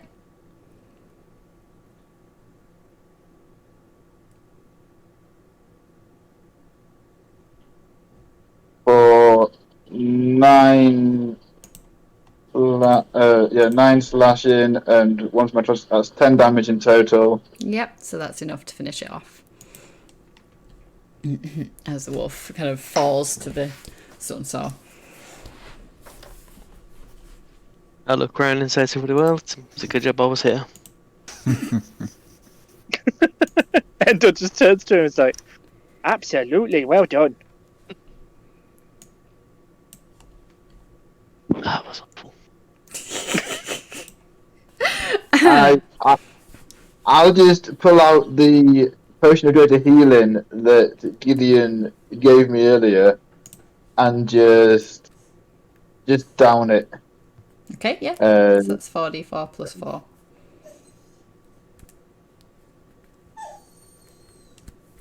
And on that note, that is I where... need a bit of healing in a moment. Yep. On that note, that is where we will break. Run, people, run. No. It's as you kind of are standing around the... What? Sorry, saw Discord, confused. As you're standing around the wolves, the heavens open and it just starts absolutely pouring it down. It's thundering. It's like proper sheets of rain as you're kind of stood around. The pony kind of like, Endo's just like holding his arms out, holding his fingers out, and he's just looking up at the sky. He's like letting it all just wash off all the blood and the brains. He's like, "Ooh, that's very like, helpfuls? Thanks very much. I'll gesture to the group and go, we should get under one of the trees, shouldn't we? Make sure there's no more wolves first. Yeah, I'll just say, yeah, quick before Blaze's hair goes out. Oh my god, your hair! Quickly! Quickly! It's not actually on fire, guys. What? What do you mean? It's just that color. Oh, you ginger. What is it? What? I'm so confused. Okay, so yeah, it is. The rain is ridiculous. Like, it's getting dark now because you've been walking for quite a few hours. The pony is starting to create a little bit of a fuss at the weather. Every time the like thunder claps, it kind of like rears up a little bit. Can I try to I'll calm the go pony? and try and calm the horse down. Oh, everybody's calming the horse. No, Everybody wants to calm the horse, except Blaze, who doesn't care. Endo's dancing in the Gideon rain. doesn't care either. Gideon doesn't care. Okay. Endo's dancing in the rain. Okay, yeah. So two responsible people are going, oh, let's try and calm the horse down. So yeah, you can both roll animal handling to try and calm the horse. You know,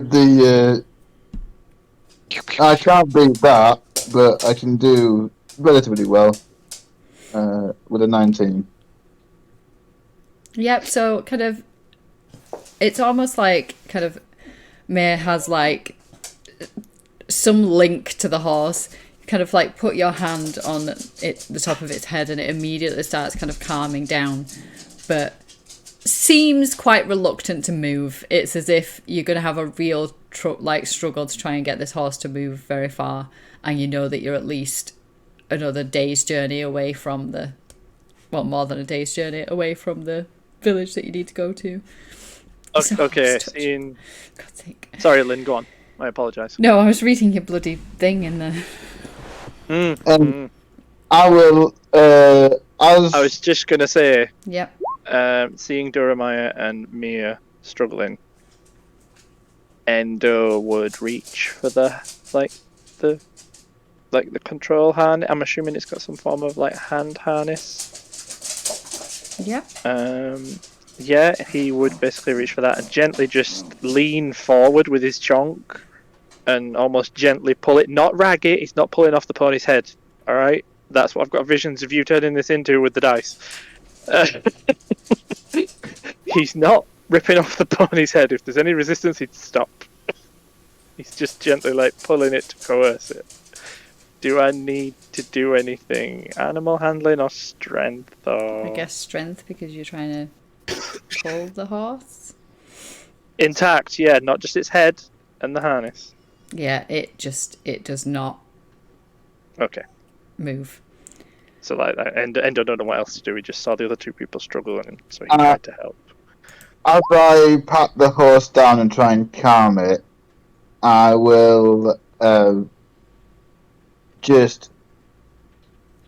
I'll mutter some words in Elvish, and although it hasn't been hit to my knowledge, the act of just as I pat it, I'll cast Cure Wounds and just mutter words to it just to try and reassure it that everything's all right and there's nothing to worry about. I turn to the group after having touched the horse and sort of felt how it's feeling. I say they're not going anywhere tonight. They don't want to go. Oh, maybe they're sleepy. We all need sleep, and I think the horses, and I gesture to the rain, this isn't helping.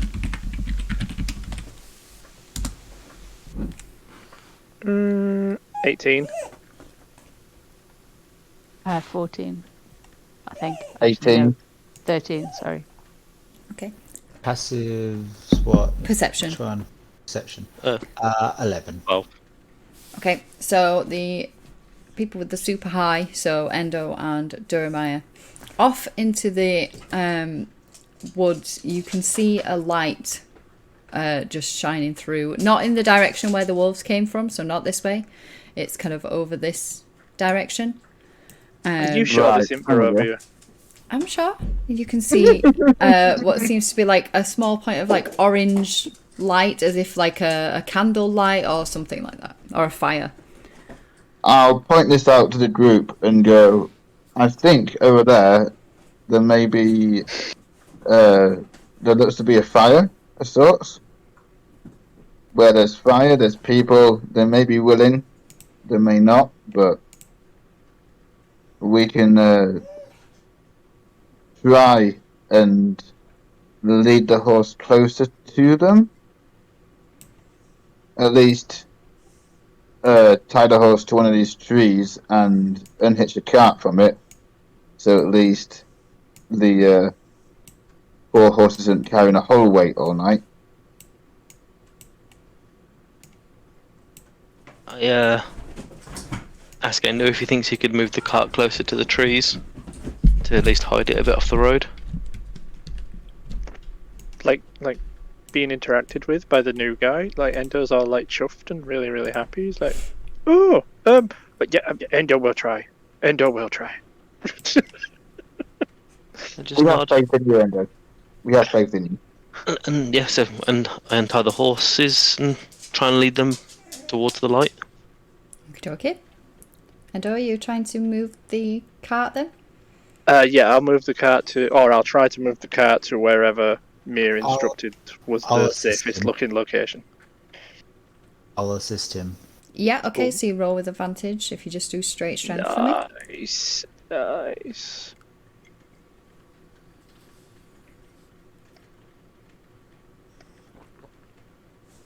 Yeah.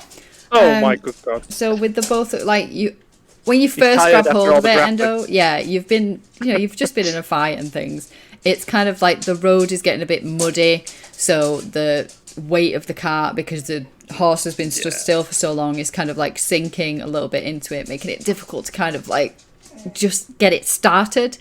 Blaze kind of comes over, grabs hold of it, and starts pulling it with you. And between the two of you, you are able to get it moving, all but be it quite slowly, and maneuver it to where you need it to be. Nice. As we head through the woods towards the light, I'll just look round and just try and make sure that everyone's we're going together and not separately. So I'll gesture to Mare to like wait with the horses briefly while everyone else catches up, and then move on again. Just for clarity, I tie the horses just to the inside of the tree line, so they're kind of just off the road, slightly hidden from sight. Okay. Oh, yeah, fair place. So I'm assuming everybody else, Gideon, Oinkfat, I assume you're heading off as well with the rest of the party. Yeah, in the rain I've pulled my hood up over my face and I've picked Oinkfat up and I've like wrapped him in my cloak to try and protect him from the rain. Okay, yeah. So as you kind of like start heading off, having hidden moved the cart to the side and hidden the horses in the tree line, you start heading towards the light and you can see that it looks to be coming from a little kind of run-down looking wooden shack. The light is coming through one of the windows. As you get closer and closer, the front door of the shack kind of swings open, and standing in the doorway there's a young girl she looks to be about 10, 11-ish maybe, in quite a rough looking dress. Think like the orphan that you have at the HQ. She kind of stands there, one hand holding the door and the other like watching you as you come. And she's like, Mama, there's some people out here. As she's like shouting out, a beautiful woman kind of rounds the doorway. She's also wearing like rags pretty much. She kind of like strokes her like daughter's hair and kind of like looks past. She's like, "Oh, what are you all doing out in such a storm? You must be frozen to the bone. Come inside. I've got some stew cooking on the stove. It'll warm you right up." That's very generous. She's very beautiful. Um, She was talking about her, not The house. yeah. Endo gives a shit about the stew being hot. Gaz is giving a shit about her being hot. Look at him. He's walking off. He's following his dick. Look. God's sake. This is my guy. Yeah, I'm gonna just make sure that everyone's in front of me, and then kind of just follow them all in, and as they go past, be like, I mean, are we really I'm just going not just into a walking straight strange into house in the woman's middle house. of the woods? Yeah, I'm not just walking straight into some strange woman's house. Yeah. Endo's I'd like interested to, in the like, food, but he's not going in without the rest of them. I would. I don't know what I want to do, but like the way she's spoken, does it sound sincere? Does something feel a bit off? Roll insight. Inside 16. Can Second. Endo roll? Because he is missing Audrey in terms of that was normally the person that he would mimic and emulate. I'm not saying that he's learnt a lot, but now that he's seeing this person obviously looking at them through scowled eyes, and possibly Gideon not moving at all in any way, shape or form towards this hut, Endo would be slightly suspicious, I think. So could Endo roll insight? Yeah. Okay. He doesn't know what he's suspicious of, just the direction, just the woman, the hut. He doesn't know specifically who or what, but just something in So, that direction is making You're him trying to see whether she's look more dodgy, basically. closely at them. Yeah, he's like, why are these people not walking over to there? What's wrong with over there? What's wrong with the person? What's wrong with the kid? What's wrong with the hut? I don't understand. So he's looking over there. Yeah, so as you're kind of like staring at her, she's kind of staring back, and it seems like she's just confused about why you're not coming in, and you're just stood there kind of getting absolutely drenched. Squinting at her. Yeah, so she's kind of like, she was smiling initially, like she was like, oh, come inside, and now she's kind of like, the smile's kind of fading a little bit, and she's like, oh, you could stand in the rain outside our house, and she kind of like puts her arm around her daughter's shoulders and like pulls the daughter closer to her a little. Yeah, so Endo just looks at Blaze and looks at Gideon, and then just stays quiet and just waits for them to do something because he doesn't understand. Obviously, he's not that smart. So I come up. I'll walk up towards Blaze and Gideon and be like, "Do you want to stay outside and get cold, or go inside and get warm?" I was going to ask, Osi, is it cold or is it just raining? It is cold, yeah. Okay. Yeah, and with the rain, it's kind of making it more so. And is it like a porch? Or does the door just like open straight? No, the door just opens straight out. It's a pretty run-down looking little shack. Okay. Can I say to the woman, we don't mean to be distrustful, it's just we've had some bad experiences lately, and do you always invite bands of adventurers into your house just because there's a little bit of rain? That feels like it can't always end well. She kind of like looks up at the kind of deluge that's coming down and the storm and all this kind of thing. She's like, I wouldn't say it's a little bit of rain, but I'm just trying to be helpful, and looks genuinely hurt. Well, I mean, if you want to stay outside, that's fine by me. She kind of like grabs her daughter's like shut by the shoulder and turns her to like send her back inside the house. just look at Jeremiah and say, "You first." Fine.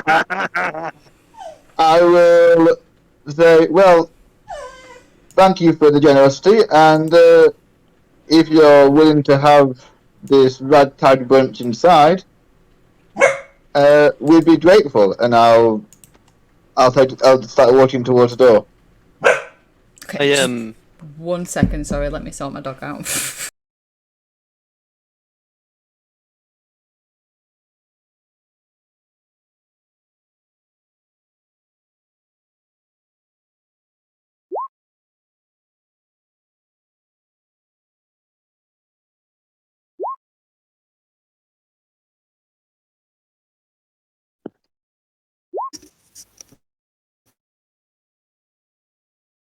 I was wondering if Gaz, do you remember our last game? I do, mate, quite vividly. I was like, I'm not going in that hut. Yeah. Okay, I am back. Yeah, I'm quite happy in the cold and the wet. I'm quite happy to stay with the horses. Okay. Fucking And everybody in the game has had a really bad experience recently.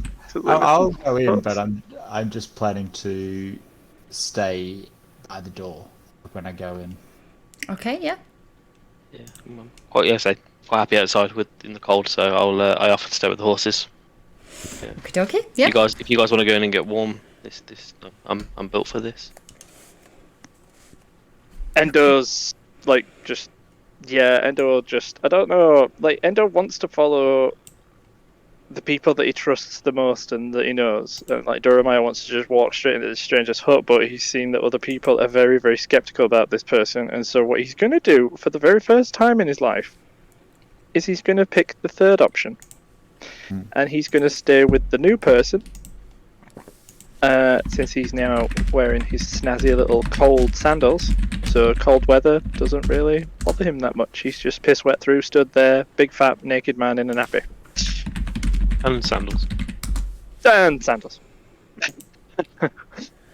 So. Okay, so Endo's not going in it either. He'll stay with Mia. Yeah, he's not going to leave Mia outside either on his own. He wouldn't do that. Okay.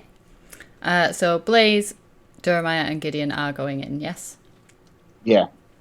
Okay. Yeah, I'm going to stay by the door as well and just be on high alert. Okay. I just feel leaving the payday outside by itself is irresponsible. So. Gideon and Jeremiah. Okay. So as you make your way inside, she kind of steps back to let you go through. The first room that you can see is a very large single room. It's taken up the entire of the ground floor. So this is. Sorry to interrupt, Lynn. I've just got to go clean up some cat sick. I'll be right back, guys. Sorry. Okay. He doesn't know what's like inside. No, just continue, Lynn. It's okay. I can just listen. I'll just be off mic. Sorry. Yep. So you make your way in. This is the kind of whole size of the hut. You can tell coming in here. On the left, there's a series of shelves and tables, and there is a fire stove with a pot sitting on top of it. And from the top, from the pot, you can smell.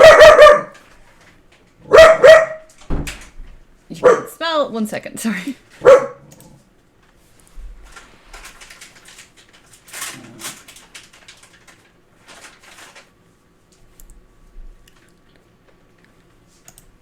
You can smell the stew that she was talking about as it's cooking. And on the right side, there is a kind of pretty ropey looking table with some benches. She kind of smiles and gestures for you to come in and sit down at the table. She's like, take a seat. I'll grab you, as the little girl kind of plonks down at one of the benches. Yeah, I'll head on over to one of the other benches and sit myself down, and as I go, thank you for this. It's much appreciated. Although, did you see us walking through the woods straight away? Because we didn't think we gave off much light. Oh, well, I didn't see you. It was my daughter, I guess. She likes watching the storm, so she tends to keep an eye out outside while she's doing that. Oh. Insight check. Can I insight to see if she was telling the truth? Yeah. 18? Yeah, she's telling the truth. The girl Okay. was watching the storm. So suspicious. You are so suspicious. Everybody's Straw so just ruined me. suspicious. Straw just Yeah. wrecked me. She kind of like pauses and watches as you two has just stood by the door, and she's like, You can take a seat, or you can stand there. That's fine. I'll just yeah. We had a rough patch lately, so forgive my friends. They're slightly more suspicious by nature than I am.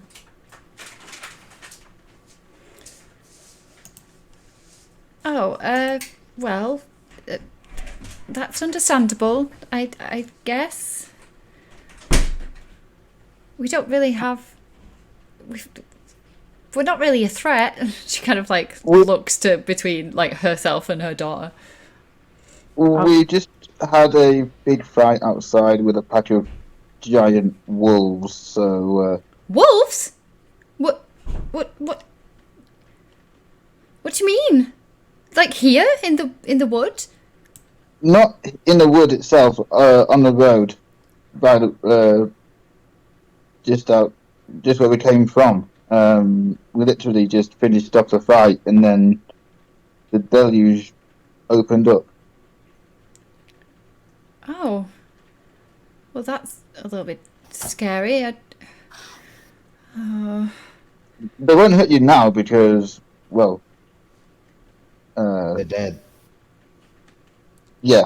Well, I suppose that's a good thing. And she kind of like looks to her daughter and she's like, Myra, no running around in the woods. We don't know if there's any more of them, and it's not safe out there. And the little girl kind of goes like, and like slumps down a little bit. As you can hear from the stairs that are over here, as somebody starts making their way down the stairs. Second. And it is another. Is it Strad? No, it's another young woman. This one is kind of similarly beautiful to the other one. She's dressed in like an ill-fitting dress as well. As she starts coming downstairs, she's like, "What's going on, Farah? What was Myra shouting about?" Hello. I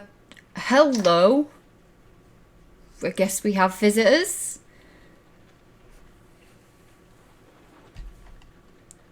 Hello. Hi. Yeah.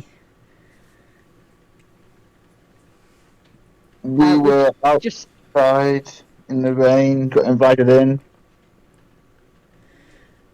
And the woman that invited you in is like, yeah, they're staying for dinner. Would you mind fetching a larger pot, actually, and some extra meat for the stew? And the woman's like, I have to go downstairs. It's not my fault you invited random people in. And the little girl is like, I'll get it. And starts kind of like rushing towards this that clearly goes down into what seems to be a basement. She's like, no, you're not going into the cellar. Why do you think we lock it up? Last time you fell down the stairs, you nearly broke your neck. And this one starts opens up the hatch and heads downstairs, much to the little girl's dismay, as she's kind of like leaning right forward over it. She's like, oh, sorry about all this. I wasn't really... Well, the pot's not big enough for all these. Are you sure your friends don't want to come inside? They must be cold out there. I think... Sorry, Julian, you were saying?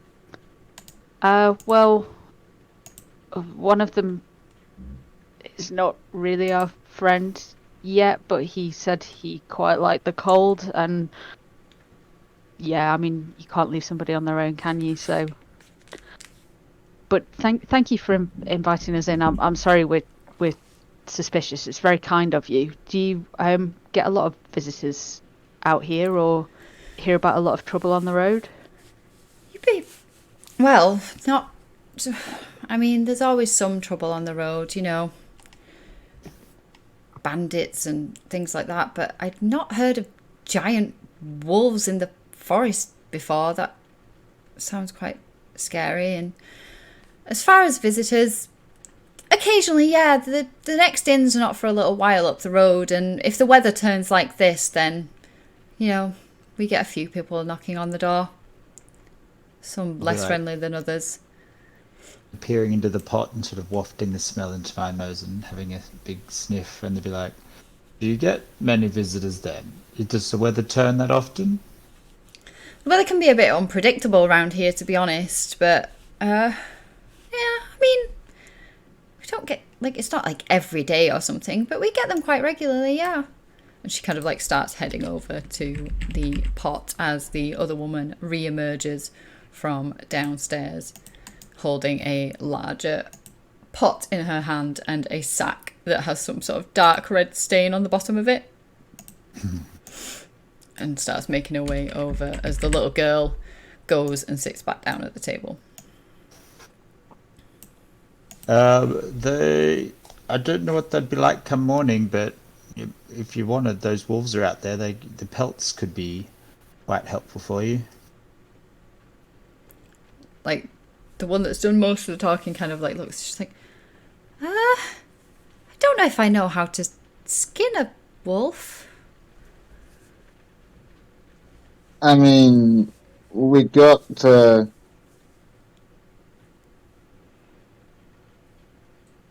some skills with skinning animals. If you wanted the pelts in a way.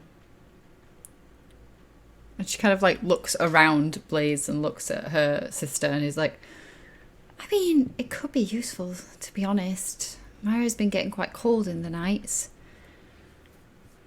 The sister kind of like, maybe, yeah, but not before food.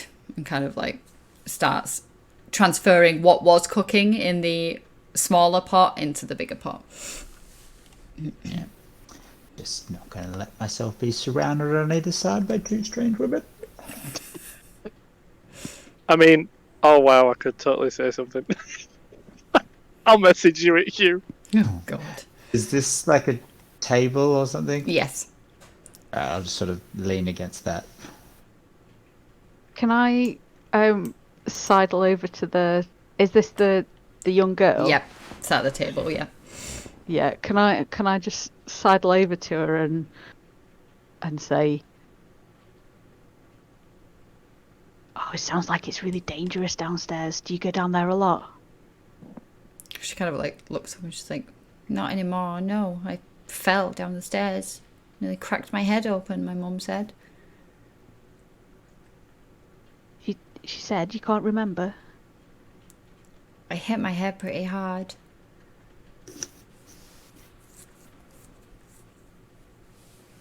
What?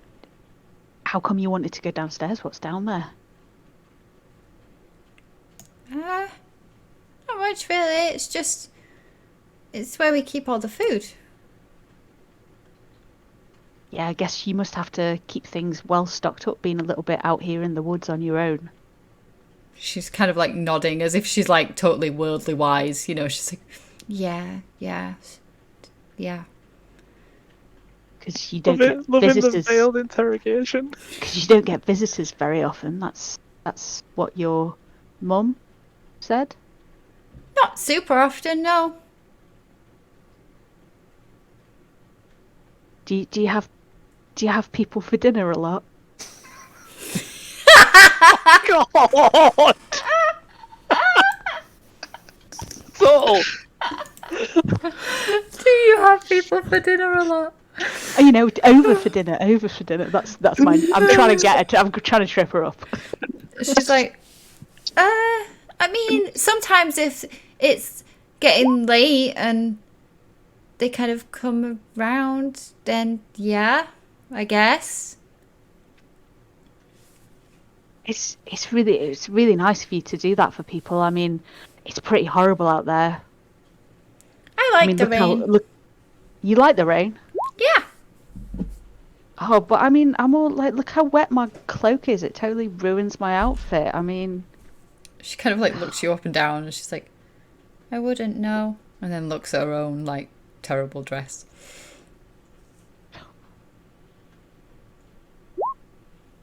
well, I mean, you're not having my cloak, but I feel like I want to give you something.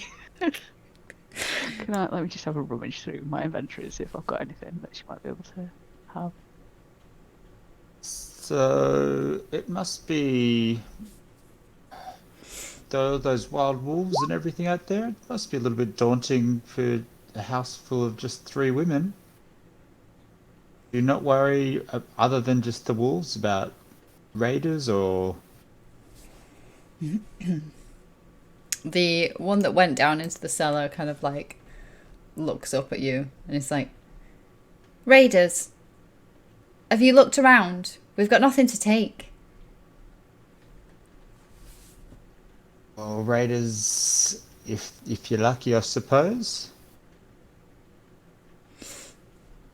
As they were saying that, I've just pulled out a gold coin from the bag of holding. And I'm gonna give it to the girl. The little girl's eyes like widen like saucers and she's like, Is that for me?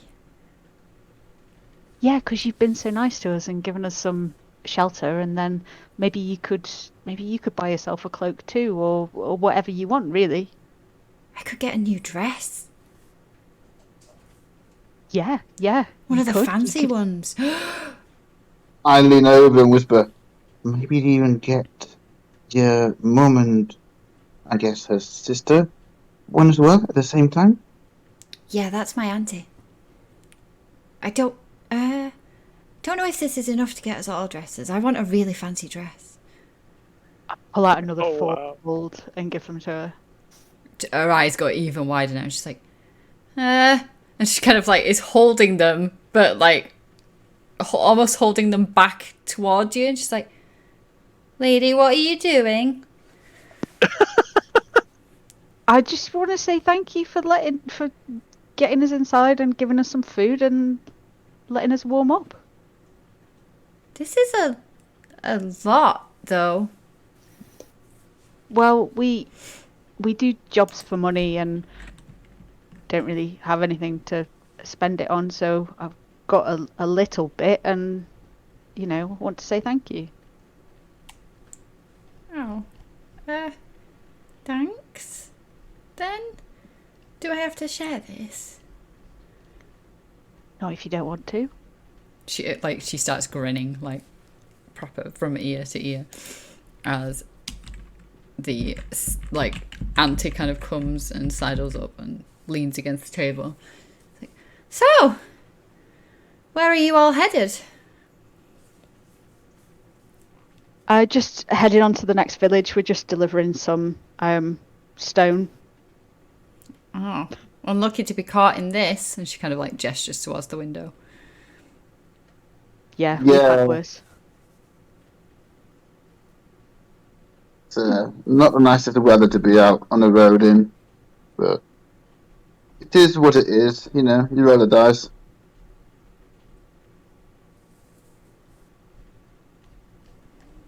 So, you're adventurers then? Yeah, we're the the Nameless Adventuring Guild. I'm sure you've heard of us. She kind of like looks at the girl, looks past her to look at the woman who's cooking, but she's got her back to her and she's like, I can't say I have, to be honest. That's Well. I mean, It's No. only a matter of time. Everybody hears about us sooner or later. yeah. Wow, Not sound quite necessarily for good reasons. impressive. Indeed. Yeah, one of our more recent jobs involved as I look round, I kind of wait for the perfect lightning strike moment to occur, and as I then say, ghosty pirate ship? The little girl's eyes kind of widen. She's like, ghost pirate ships? As the auntie's like, yes, let's... I don't want you having nightmares. Myra, let's not hear any more of that. As the woman that was cooking is like, dinner's ready! And kind of brings a big pot and plops it in the middle of the table and starts handing out bowls. Is this the window? That is the door to the outside. Is there a window? Is this the window? These are windows, yeah. So that's a window, these windows. Okay, sweet. I'll just check for the two of us that are outside. Has anything happened at all around us? Anything we should be... Roll perception? Okay. Endo's just been sat there, like, in his little, like, cross-legged position on the floor, just rocking backwards and forwards, humming, like, battle marching songs. Oh god, I bet that's been lovely. Not annoying at all. Yeah, so as you kind of sat, the sound of the thunder and the rain and everything is kind of like dulling your perception a little bit. You can just about make out kind of noises from where the shack is. You can hear kind of talking, like sometimes a little bit louder, sometimes quiet, kind of the clanking of the pots and things like that. You swear that you could see something kind of moving quite away in the distance through the woods, but you can't quite make out what it is. What direction? To the north. When you say moving, does it seem like it's getting closer or going further away, or It just seems moving like- around? It seems like it's moving around. It's kind of going from one side to the other as you're looking at it. You know, like typical, like as if it was a Bigfoot or something. You know, when they're always like walking sideways, like Like a wolf prowling or something. something similar. Yeah. Okay, and I'm presuming from the roll we've both noticed that. Yeah, you've both noticed that. Yeah. What's that, Endo? Endo just keep, like, still humming, like, the tune. He's almost, like, trying to look like he's not looking, not to Mia, but to the thing that's in the woods. He's like, I don't know, but whatever it is, I think it can see us if we can see it. Do, do, do, do, do, do, do. So, like, trying to be all fucking, like subtle about and casual, yeah. Just keep an eye on it for now. Okie dokie. He's just rocking backwards and forwards to the beat of the rain that's just hitting the thing. It says like, Endo will keep eye on things. Okay. Not okay, creepy at so all. you're just keeping an eye on the while you're singing your weird tune. Okay. Creepy as. So back in the hut, she's kind of put the meal down, and as you like, she puts a big spoon in. She's like, "There you go, help yourself." And then she's like, "Should someone take some to your friends? I mean, I know they don't mind the cold, but they might mind hunger." Yeah, I'll. If you honestly don't mind, I'll pick a couple of bowls up.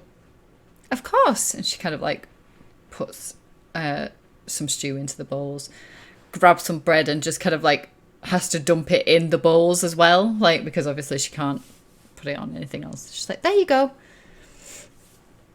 Thank you, and I will head out with the bowls and see the guys.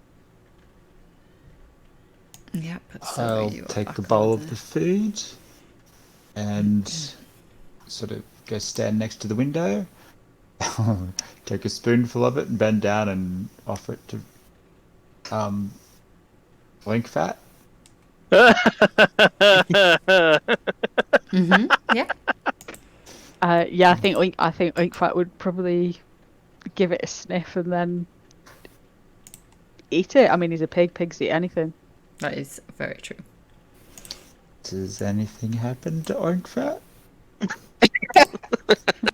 Oh wow! No, Oink Fat is just Immortal. Oink Fat is just enjoyed the little food that you've given to him. He kind of like sits down, looks up at you, expecting more. Okay, I'll look out the window. Has Jeremy given the other guys their stew yet? Yeah, I would assume that by this point you would have made your way there. As Yeah. he's kind of making his way across, I kind of subtly gesture in the direction of the moving thing. Huh? To I'll, who? Me or Durham? To Durma. Ah. To sort of make him aware Well- of it. I brought you some food, guys. Courtesy of the host. Oh, like Endo's licking his lips as he sat under the tree. Like, thank you, Jeremiah. He just takes it. He's like, oh, my favourite soggy bread and stew, and he just goes to town. He just starts nomming it. What meat is this? They didn't say what the meat was, but from what I think, it's quite fresh. Don't worry about the. It wasn't. Can we recognise the meat at all? You Endo's can just roll like- me a nature check. Could I? Because I've already started eating it. Could Endo roll a history to see if he remembers the taste of that meat? No, it would be a nature check still. Oh, okay. Well, I'll go for that. See if I can. Yeah, so as you kind of... Yeah, as you're both kind of like looking at this, you just can't kind of quite make out. It looks as if it could be like bear or something like that. But you're not 100% sure. Okay, yeah, well, Endo's happy. give it a taste. Give it a little scran. Yeah, it tastes nice. It's pretty basic. It's not like overly flavorful. They haven't put loads of spices or anything like that in with it, but yeah, it Kind of tastes... Nugendo, and think yours is better, mate. I don't mind switching. No, it's in your stew that you make at the back at HQ Oh. was better. Endo's just like, oh, stew is nice. Endo have special secrets. And then he just carries on eating. He's like, I'm not divulging secrets. It's like, it's just. As they're still, as the thing that I'll look around in the in the direction it was gestured. Would I see anything over there? roll perception for me.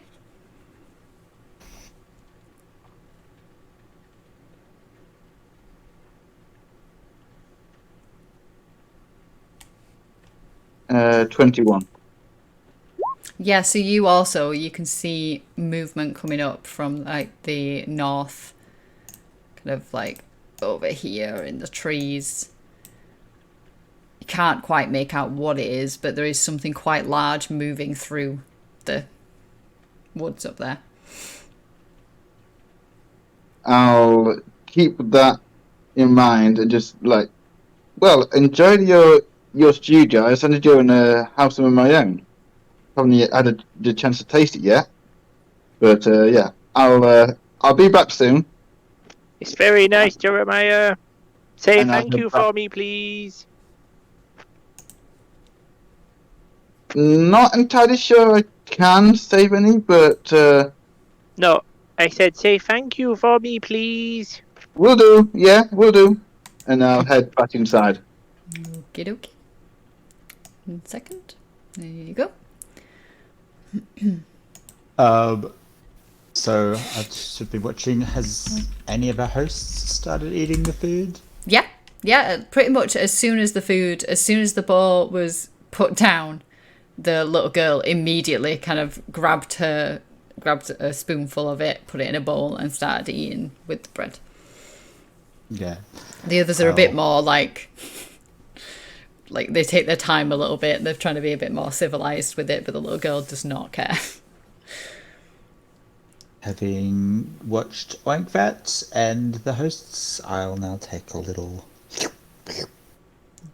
Yeah. So Slurp. again, yeah, it tastes, like I say, it's quite plain. It definitely isn't as good as Endo's stew that he makes.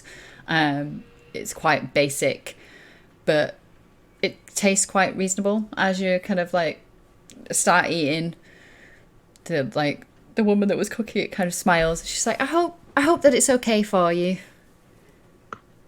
According to my friends outside, that's quite a nice stew you make.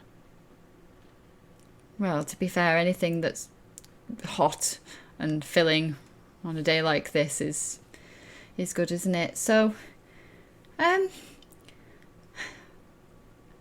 may have had a reason for inviting you in. Here we Oh. go. Plies us with food first, bitch. Taking some more food, I'll be like, what is it? And just be loading like bowl up again. Well, first off, I'm really glad that you like the stew, but so That's Keith. what do you know about owl bears? I They taste nice, apparently. I look at her and go, are they around here frequently? As I pull my stew towards me and start eating. Well, I mean, not usually, no, but she could have made it up, of course, and maybe it was just one of those big wolves, and maybe Myra thought it was something else, but something's been prowling around here for nearly a week, and, well, you said that you were an adventuring guild or something. What was it? Name free or something? I don't know. Yeah, Nameless. That's it. Yeah, and, well, we can't pay you, but, well, we've given you food and we can give you a bed for the night, and you don't have to go out in this terrible weather after you've possibly dealt with it. And she kind of, like, does a bit of a, like, pleading grin. Blaze will let out a big burp and be like, so what? Just want shoo away a bear or something? And like take another portion of the soup. No, it's not a bear, it's an owl bear. You just was to shoo it away, right? I look at Blaze and be like we shoot away the wolves, yeah. Shoo, kill, stiff. Well, I guess, as long as it's not around here. I mean, I've got my daughter and my sister, and we're quite afraid of it, to be honest. We're not fighters. We're not going to be able to do anything against that. And is there just the one owlbear or a few of them? I haven't seen it. I've heard things moving, but Myra says she's seen it. And like the little girl is like stuffing, she's not paying any attention, she's just stuffing her face with this stew. When I went out to see my friends, I caught sight of something in the woods. Couldn't quite make out what, but it certainly seemed big. So, yeah, quite. She may be right. Well, I don't know, but with that and wolves, I mean, if you could do anything. I know you're busy and you're on your journey somewhere. It's supposed to be a one-shot. But Did she really say that? no, she didn't. No, she didn't. That was DM trauma, like, seeping through. Listen, Lynn. You do this to yourself, okay? You're just an amazing DM, and you fill the game with full of flavour and life. And stop saying it's a one shot. Just stop. Anyway, Never been one shot since the bridge. if you could help, I mean, we'd really appreciate it. I'm I'll sure we look can at- arrange that. And I'd look at Jeremiah and Blaze. And then we can... You sure you don't mind us resting here tonight after the job's done? Oh, it's not a problem. I mean, do you have bedrolls or anything? Because we don't have spare beds, but there's plenty of space. Yeah, we can make do, I'm sure. Yeah. I'll be like, right, one owlbear, you say? As And far as Myra said, But be careful, because I think they're quite vicious. Given we just took on what I'm going to refer to as a pack of wolves, I think an owlbear should be A hoot. well, you could say a hoot, but you know, owlbears might be more challenging, but shouldn't be too difficult for us. Well, okay. I'll finish up your food then, and I guess maybe head out to eat. Wait! And she kind of like pauses and like remembers something that you said earlier, and she's like, you said you saw it when you went out? Your friends are out there. Are they safe? Yeah, they're safe. It was far to the north. It wasn't coming towards them from what I could see. It was just, walking east to west, west to east. Wasn't coming closer as such. And you used the word friends. Meh. Oh. And Do you actually like each other? And she kind of like looks, because obviously Gideon was like, one of them's not our friend. They're business colleagues. Workmates. For name free. Yes. Yeah, Blaze, for example, is one of the newcomers to the group, as is his, and he came with Mare, who is the other new person to our group, and then the one who literally is wearing nothing but a giant, what looks like nappy. Man nappy. Is one of the dare I say founders or original of the group, and Gideon and I are the other members. Right. Okay, well, are the other members of your group safe? Because I think there's an owl bear out there. We'd hear them if anything happened. I think that would be a good time for me to ask if anything's changed with regards to the position. Yes. Has Endo's eye seen anything? Has Both the eye roll of Endo- perception again for me, please. Screw Sauron. The eye of Endo. No. Don't worry, Endo Okay, sees yeah. all. So, like, Mare, you can't really. You've kind of He's been lost focused on it. See vague movement every now and then, but nothing Endo never too took his much. eye off it. Endo did not take his eye off it, and Endo can now see that there is something definitely moving more towards you guys, kind of in this general direction, and you can get the like odd flash of like fur, and like it looks like a bear to you. Endo would turn to Mare and just be like he's just like starting to get off it, because he's literally been sat down with his legs crossed like a Buddha, with the soup bowl in his hand, and he's just finished his soup and he's just starting to get up now, and he's like, okay, Mare, it's a bear. It's coming this way. Do you want us to take this bowl back to the nice people that made Endo stew? I will keep it occupied until people come and help me. Endo, I love you. Everybody does. Yeah, so I'll take Endo's bowl because he seems quite adamant on returning it, and I'm gonna run to the hut and I bet he's gonna run. and bang on the door. Endo's literally just gonna get up and he's just gonna move to within a little bit of distance. Where did you say it was? Sorry, Lynn. Roughly. Oh, about there. Endo's gonna come out a little bit into the road, and almost a bit like, it's pissing it down with rain. It's almost like something out of fucking Highlander. He's going in the middle of the road and he's like, Gonna do the bear dance. Mr. Bear, Hello! Over here!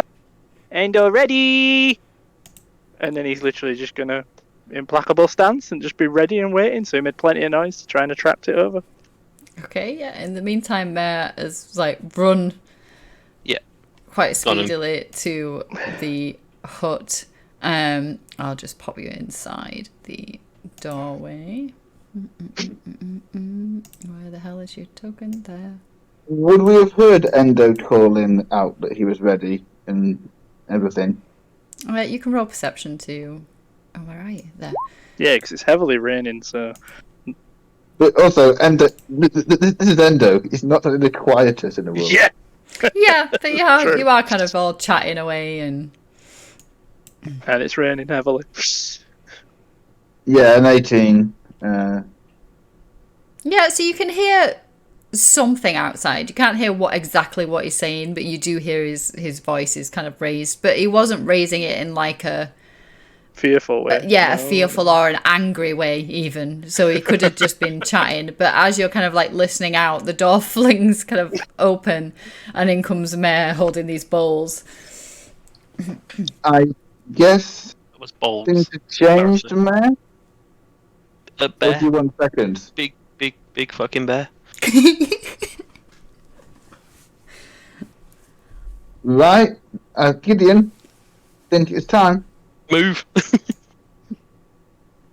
Endo Ugh, got hate fighting on a this. full stomach. I would just like to say at this point that Gideon has not eaten any of the stew. Gideon was doing that thing that like actors do when they have to film Love it. scenes where they're supposed to be eating, where they just push the food around the plate. And Tip then it's it like, into the plant next to you. and then it's like surreptitiously fed a bit to Oink Fat, and then she just she'll follow everybody else out. Okie dokie. Right. I love how she threw that in there. I love it. Put you all back on the other. Doop. Boop. Boop. As soon as you kind of leave the actual hut, you hear it kind of, the door shut straight behind you, and then what seems to be like, it's like they've put a bar on the other side. And the woman's like, good luck! This feels like they fed us on purpose to feed the thing. They haven't. Got loaded. In the process of walking out, I will have my potion of healing. Okay, yeah. What is it? It's It is 4d4 plus 4. 4d4 plus 4. Would it have counted as a short rest? How much time has passed sitting down with the stew or anything like that? Yeah, probably. Oh, okay, groovy. So if you want to I'll spend just hit do points, that you then. can.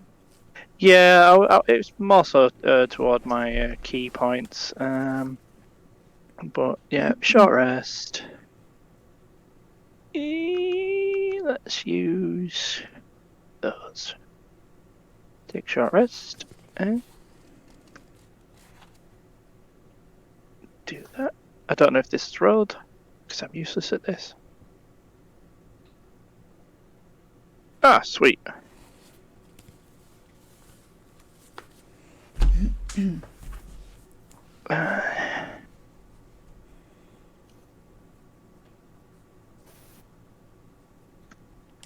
we go.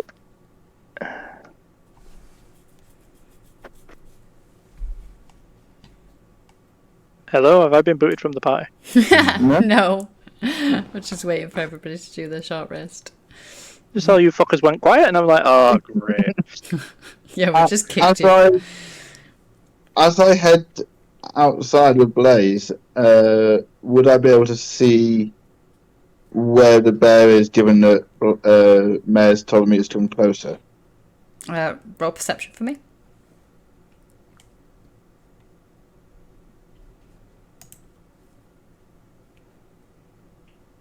I'm going to... Yeah, I'll leave that as a 14 for the time being.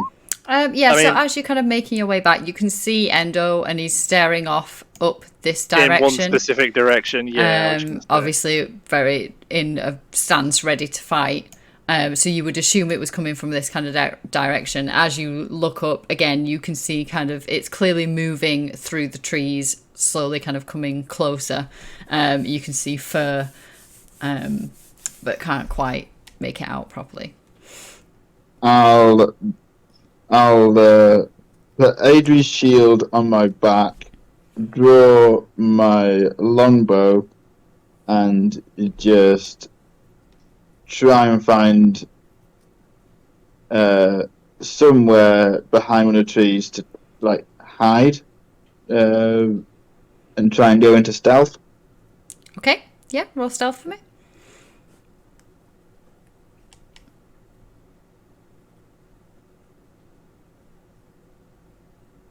That is a bad roll. Yeah, it's not ideal. But you are, as far as you're aware, you are hidden behind a tree. Fair enough. Endo, I assume, did you just call out the once, or have you been calling out continuously? I've literally like just been goading it. I've been trying to, because almost like I didn't know how much damage it would do to the hut or the team in the hut, and obviously it's a civilian hut, so Endo would have definitely been trying to lure it. Yeah, so you're trying to get away from it. Okay, yeah. So if you've been constantly kind of talking, you've been staring obviously in the direction you could see it. You can see that the trees kind of like move like a little bit out of the way. The smaller trees kind of bending and things as. He'll have been doing like the Yokozuna dance constantly. Like, you know, just slapping his legs, stretching his legs. And... Move all turns. Could I preemptively, yeah, before we start, could I cast Spike Growth here?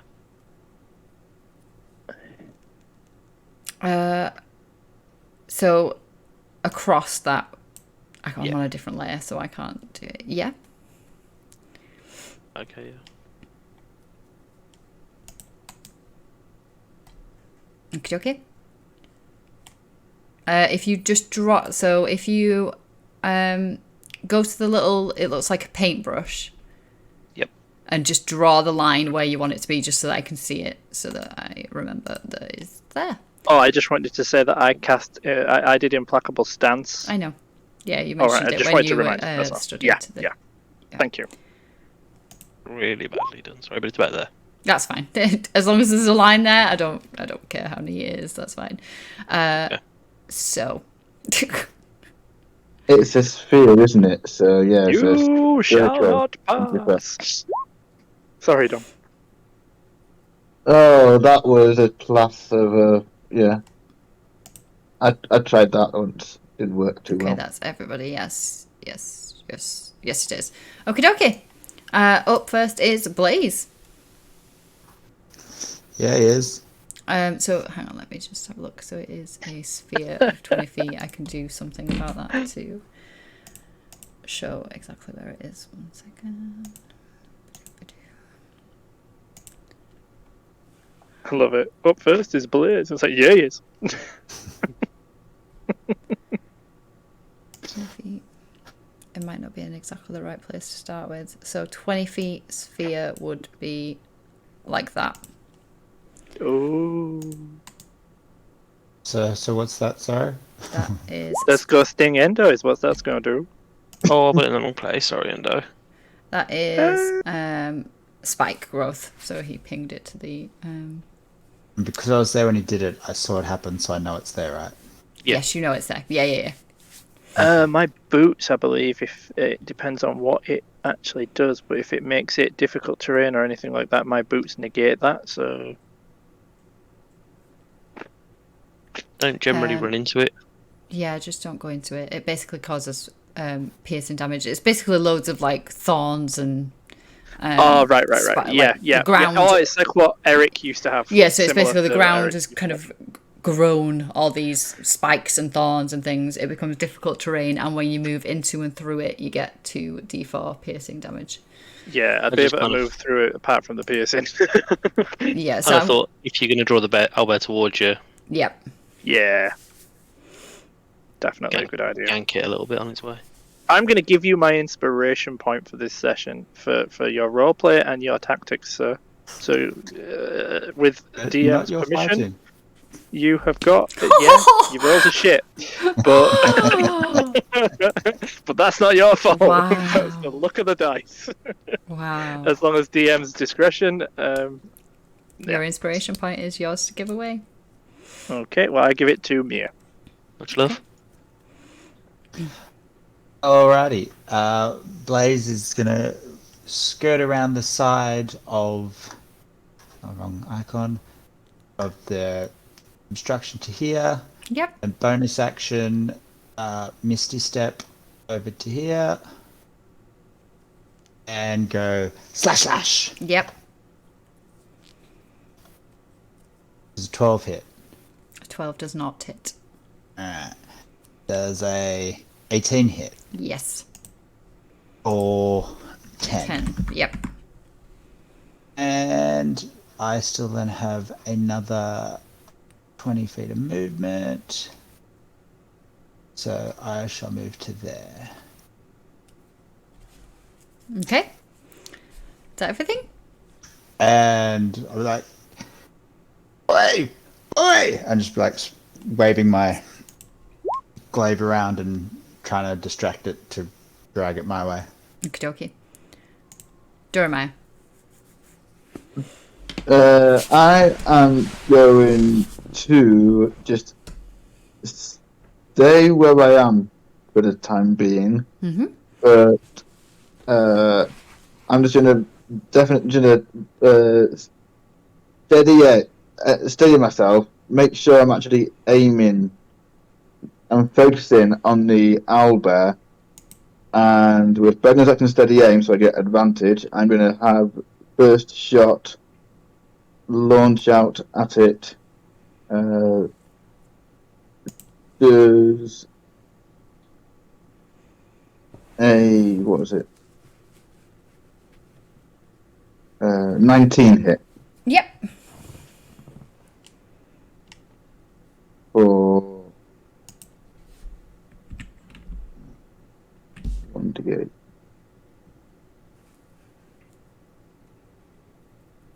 Yeah, all that plus sneak.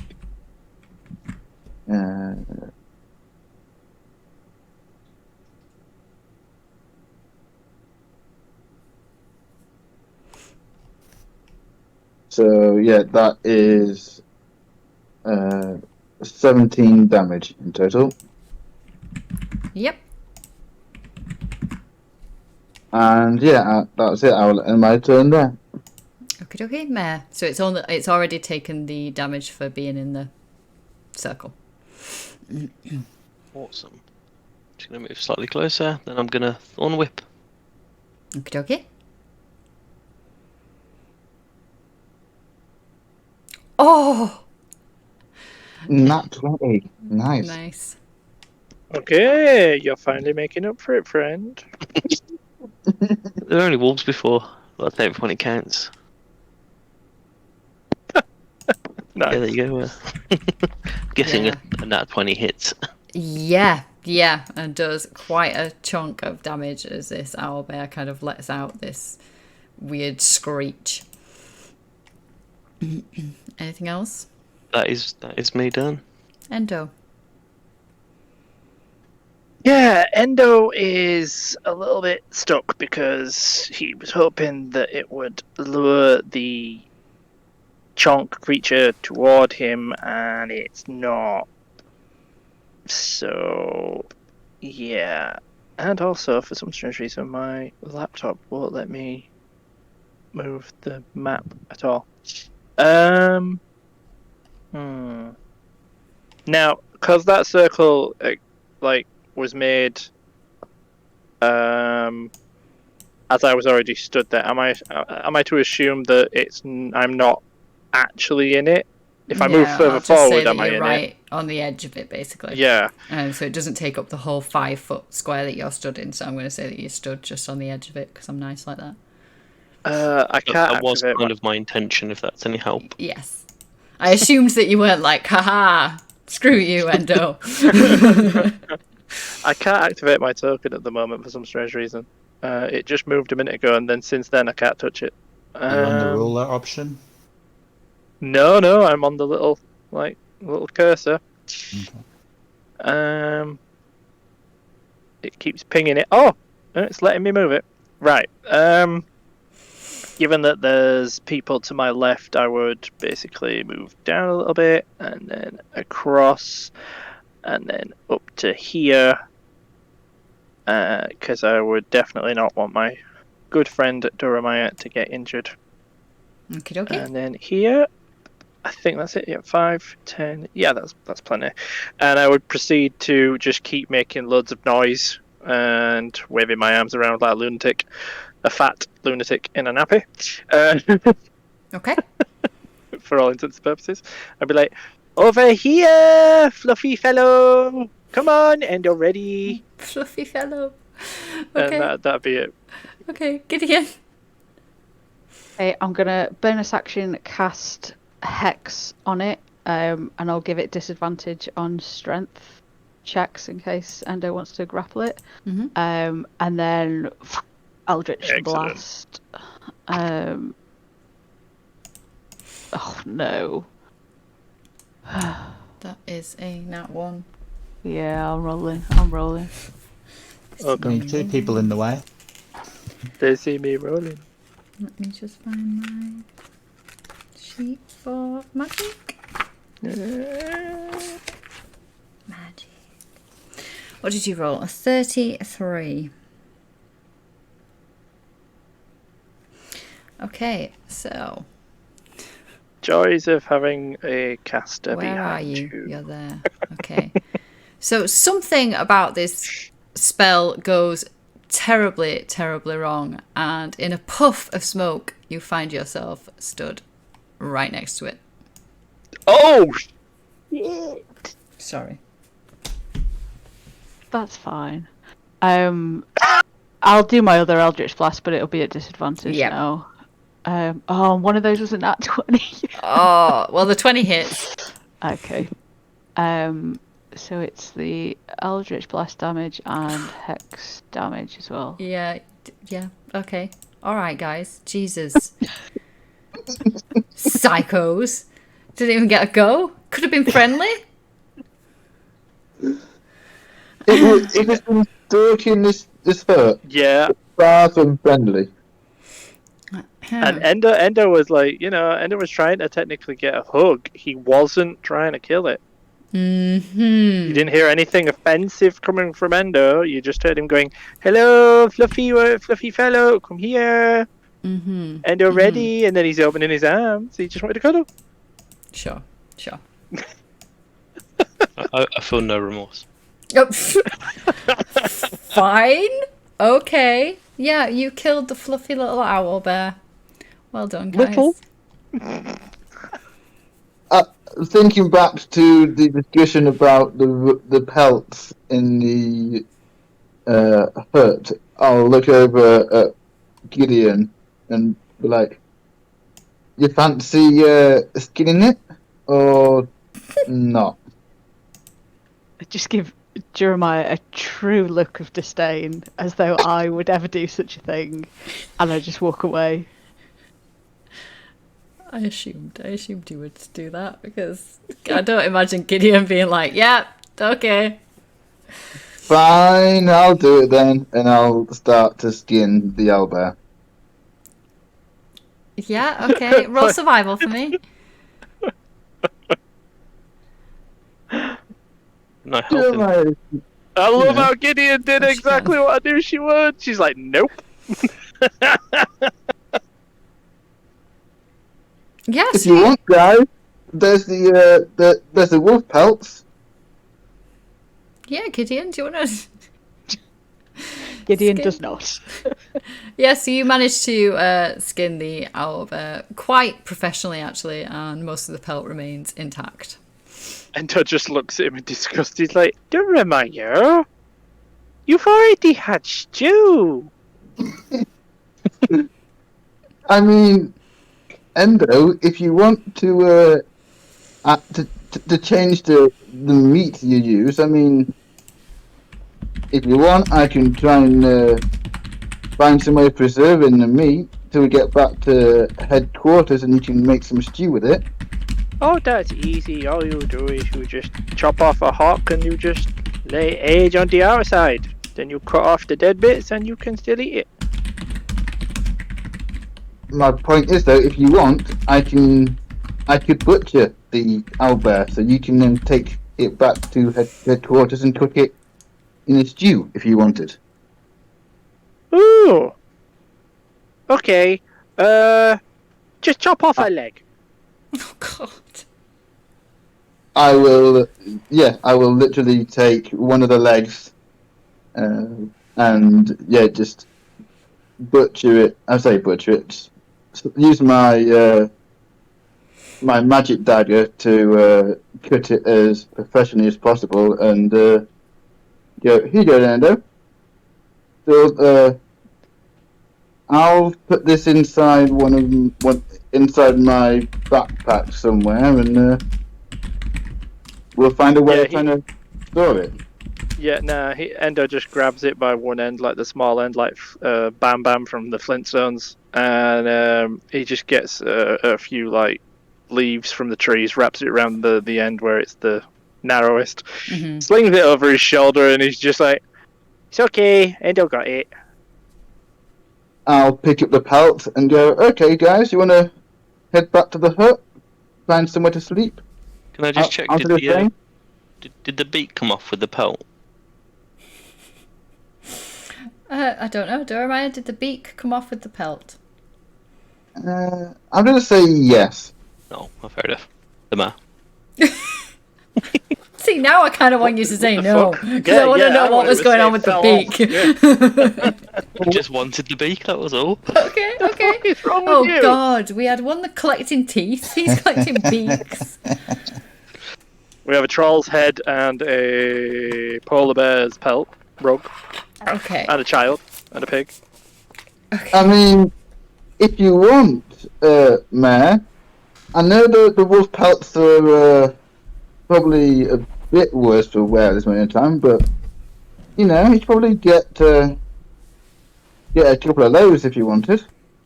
No, it's fine. I like beaks. I know that this wolf here, its head's not attached, so you know, if you wanted the head of a wolf, Can I take the that wolf? one. Oh, God. It got nice in the kitchen with the troll head. Sure. Yeah. Just take it. Don't roll. Yeah, Fucking Taliscar's sure. gonna love you people. Lordy. What not? You know. Well, yeah, And I then, guess. At least what Endo's taking back, he's gonna eat and it's gonna disappear and not take up space. Yeah. I'm gonna head back to the hut with the pellet over one shoulder.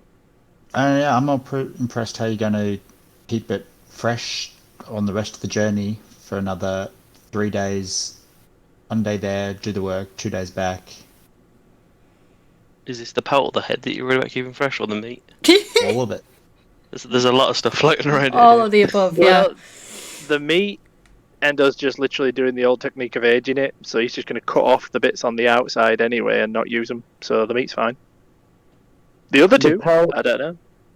The pelt I'm going to give to the people in a hut and not actually keep. Gonna let them sort out dealing with drying it and tanning it and all the rest of it. I've just literally taken it off the owlbear for them. The head I'm just going to play with until I get bored. I just see Mayor playing football with a head. Oh Lord! Oh my God! Okay, right. Who's going back to the hut? Yeah, Endo will go back to the hut. Okay. I'm just going to go back to my horses. Okay, so you're staying outside. Oh, sorry, no. Yeah, Endo will go back with Mia. Sorry. Okay, so is it the people that were there originally going back to the hut? Yep. Okay, Yep. so I know who to The put last on. thing a small child needs to see is a massive white dragon man playing with the wolf's head. You're probably A right. giant fat man in a nappy with a bloody bear leg. Yeah. Also right. Yep. Okay, yeah. So as you kind of make your way back towards the hut, Jeremiah, to start with, because you headed off there first, the sister that cooked for you flings open the door and is like, "Oh, Are you okay? We heard fighting. Are you all right? Yeah, we're I'd look for that fine. fighting. Got our arms warmed up, and then the elder, and I just pat the pelt on my shoulder, is no more. You managed If you to want finish to- it off.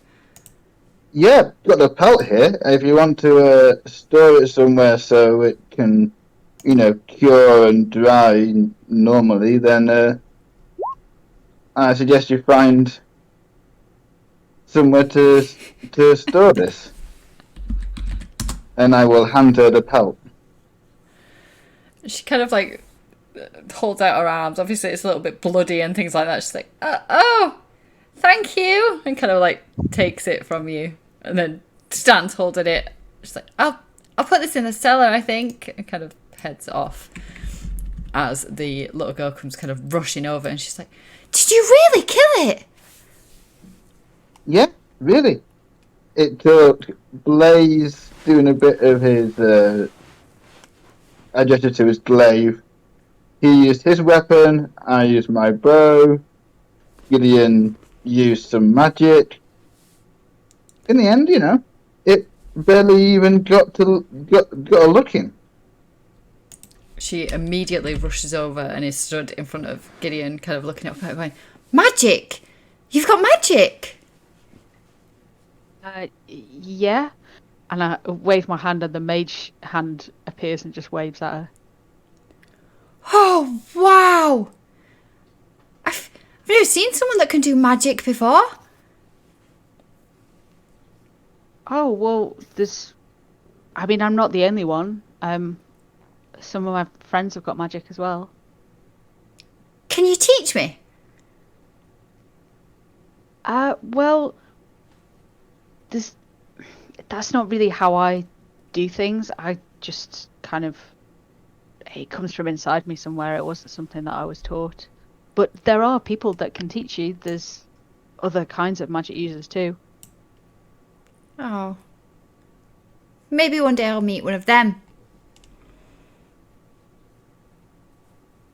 Yeah, definitely. And maybe if you come to Daggerford or go to another village nearby when you're a bit older, I'm sure you'll be able to find somebody.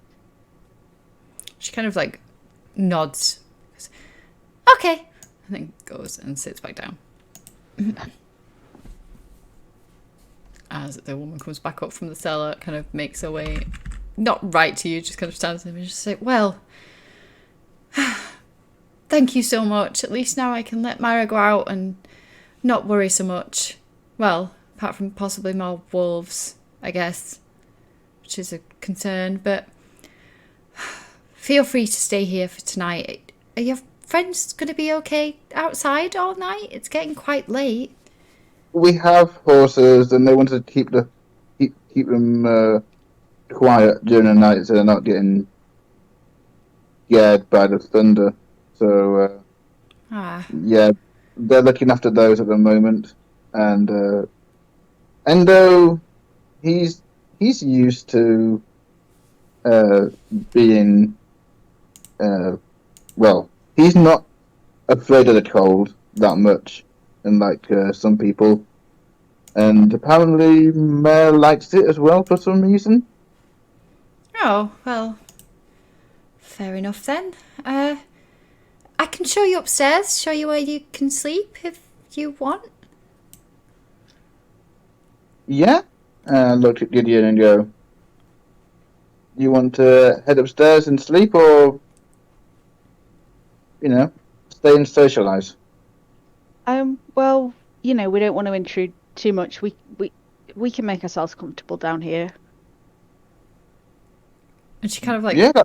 raises an eyebrow and she's like, "If you're sure, then okay, we'll sleep upstairs."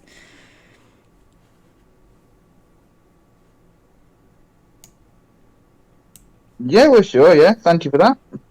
She kind of like nods and she's like, "I'll put some more wood in the fire. Keep it going for you. It'll keep it warm down here." Much appreciated. As the auntie kind of gets up starts fussing over Mario, going, "Come on, bedtime, come on."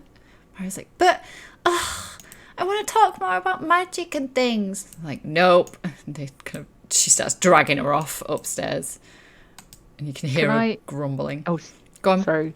Can I wait for a little while until I think maybe she's settled down, and then can I, because I don't have to be able to see her, can I cast message to Myra the girl, and can I say, "I'm using magic to talk to you. If you speak, you'll be using magic too, and I can hear you." So you immediately, there's like no hesitation, you immediately go, "I'm using magic! Wait, can my auntie hear me? Because she'll tell me off." The target and can reply in a whisper, so she does have to whisper it out loud. But so I'll message her back and say, "Just whisper really, really quietly. I'll be able to hear you." Okay. I can't believe I'm doing magic. I thought you said you couldn't teach me. Well, this is kind of a special thing that I can do that makes other people magical just for a really short time. You kind of just hear like giggling coming from upstairs. She's like, "That's amazing. I'm magic now. Does that mean I can make people do what I want?" Oh, no, that's no. Psychotic. She's like, "I want a puppy. Can I make them get me a puppy?" Oh god. Yeah, if you just need to keep working on them. You just need to keep needling them all the time and just keep talking about how much you want a puppy, and then they should get you a puppy. It's kind of like a pause, and then you just like hear slightly louder as if she's forgotten to whisper, and she's like, "That's not magic, that's what I'm doing now." And then you hear, "What? Shush! Lie down!" As Gideon's been having this conversation with, I'm just going to watch over to Blaze and be like, "It wasn't a bad fight, was it?"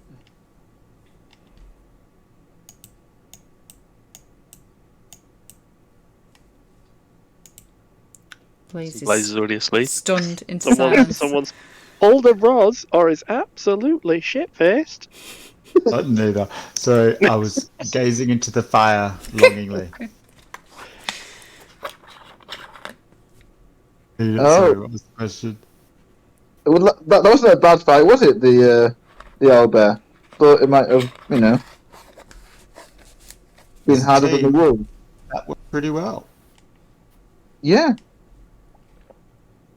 It hits in fast. Easy way to win a battle. I gesture over to Gideon having a conversation and be like, "Well, this is what...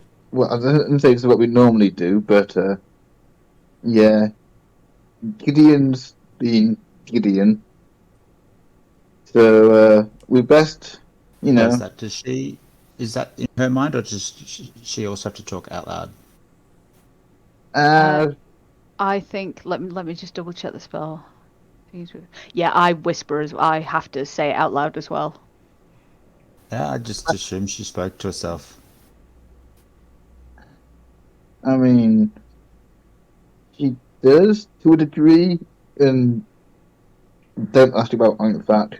There's so much about Einfat that, takes more than just one night to explain. But we should just get comfy down here, ready to sleep. Why did you come by the fire? Not already. I don't blame you. And I will just head over here and then just unroll the bedroll. Yeah, so the woman that was kind of stoking the fire for you, Farah, is like, "Okay, well, as long as you're sure you'll be comfortable down here." And she kind of looks a little bit doubting as she's heading towards the stairs. She's like, me and my sister and my daughter will be just upstairs. If you need us, then just give a yell. Not too loud though, that might scare us. Good night. Thanks. Night. And she kind of heads straight upstairs, and you can hear her kind of like moving across the floor upstairs, clearly getting into bed and settling down. When they've disappeared, I would really like to go and see if I can open this trapdoor or the hatch thing, whatever it is. Down Yeah, so you're just going to try and lift it. Yeah. Yeah, it doesn't move. Is it locked? It's locked. Yeah. Jeremiah, you Yes, Gideon. anybody else interested in seeing what's down there? I mean, I am, but I'll bend down and then use thieves' tools to unpick the lock, which is Dex plus 6. So This is going to be, I think, a 3 or a 4 shot, guys. So an I 11. only want to look. I do not want to go down there. That is not enough to open the lock, I'm afraid. Oh, boo. Okay, never mind. I'm like, Yeah, down I'll just and then glance walk up at away. you and go, you know, I could use weapons, but don't want to. No, we're not destroying anything that belongs to these people. They seem nice enough. I was just curious about what might be down there, but never mind. It seemed nice enough. I just remind you of, like, say it's a person who was super suspicious of them when they offered us food and shelter for the night. Yeah, well, a little suspicion is healthy every now and then. There's a little, and then there's, yeah. I head back over to the bed rather than just start to, like, put my bags to one side and be like, sometimes though, a little trust goes a long way. That'd be a good time to check if there's anything going on outside. Yeah, I was just waiting for them to finish what they were doing. I was going to come to you Alright. guys.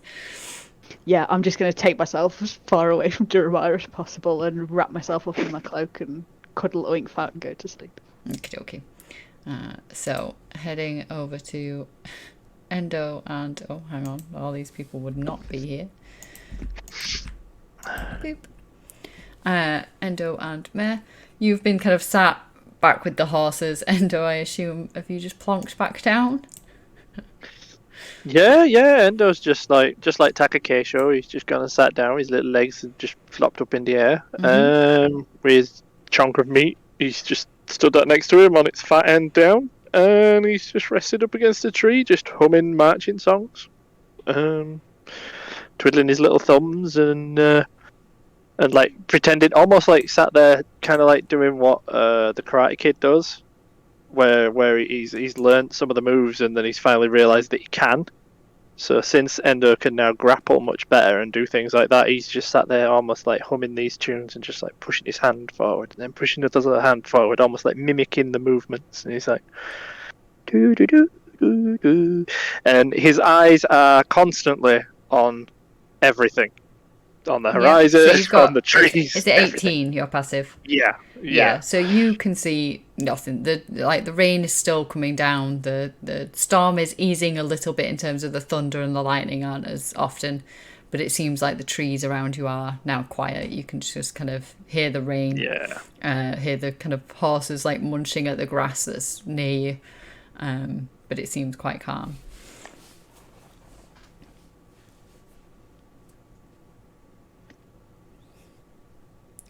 What are you going to do? Are you going to settle down?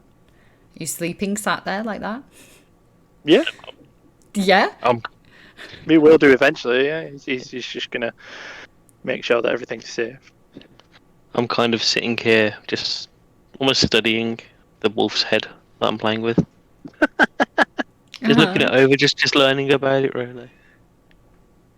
Quite fascinated. So not really paying attention to anything around me. I love that you both just sat next to each other, not talking to each Endo's other.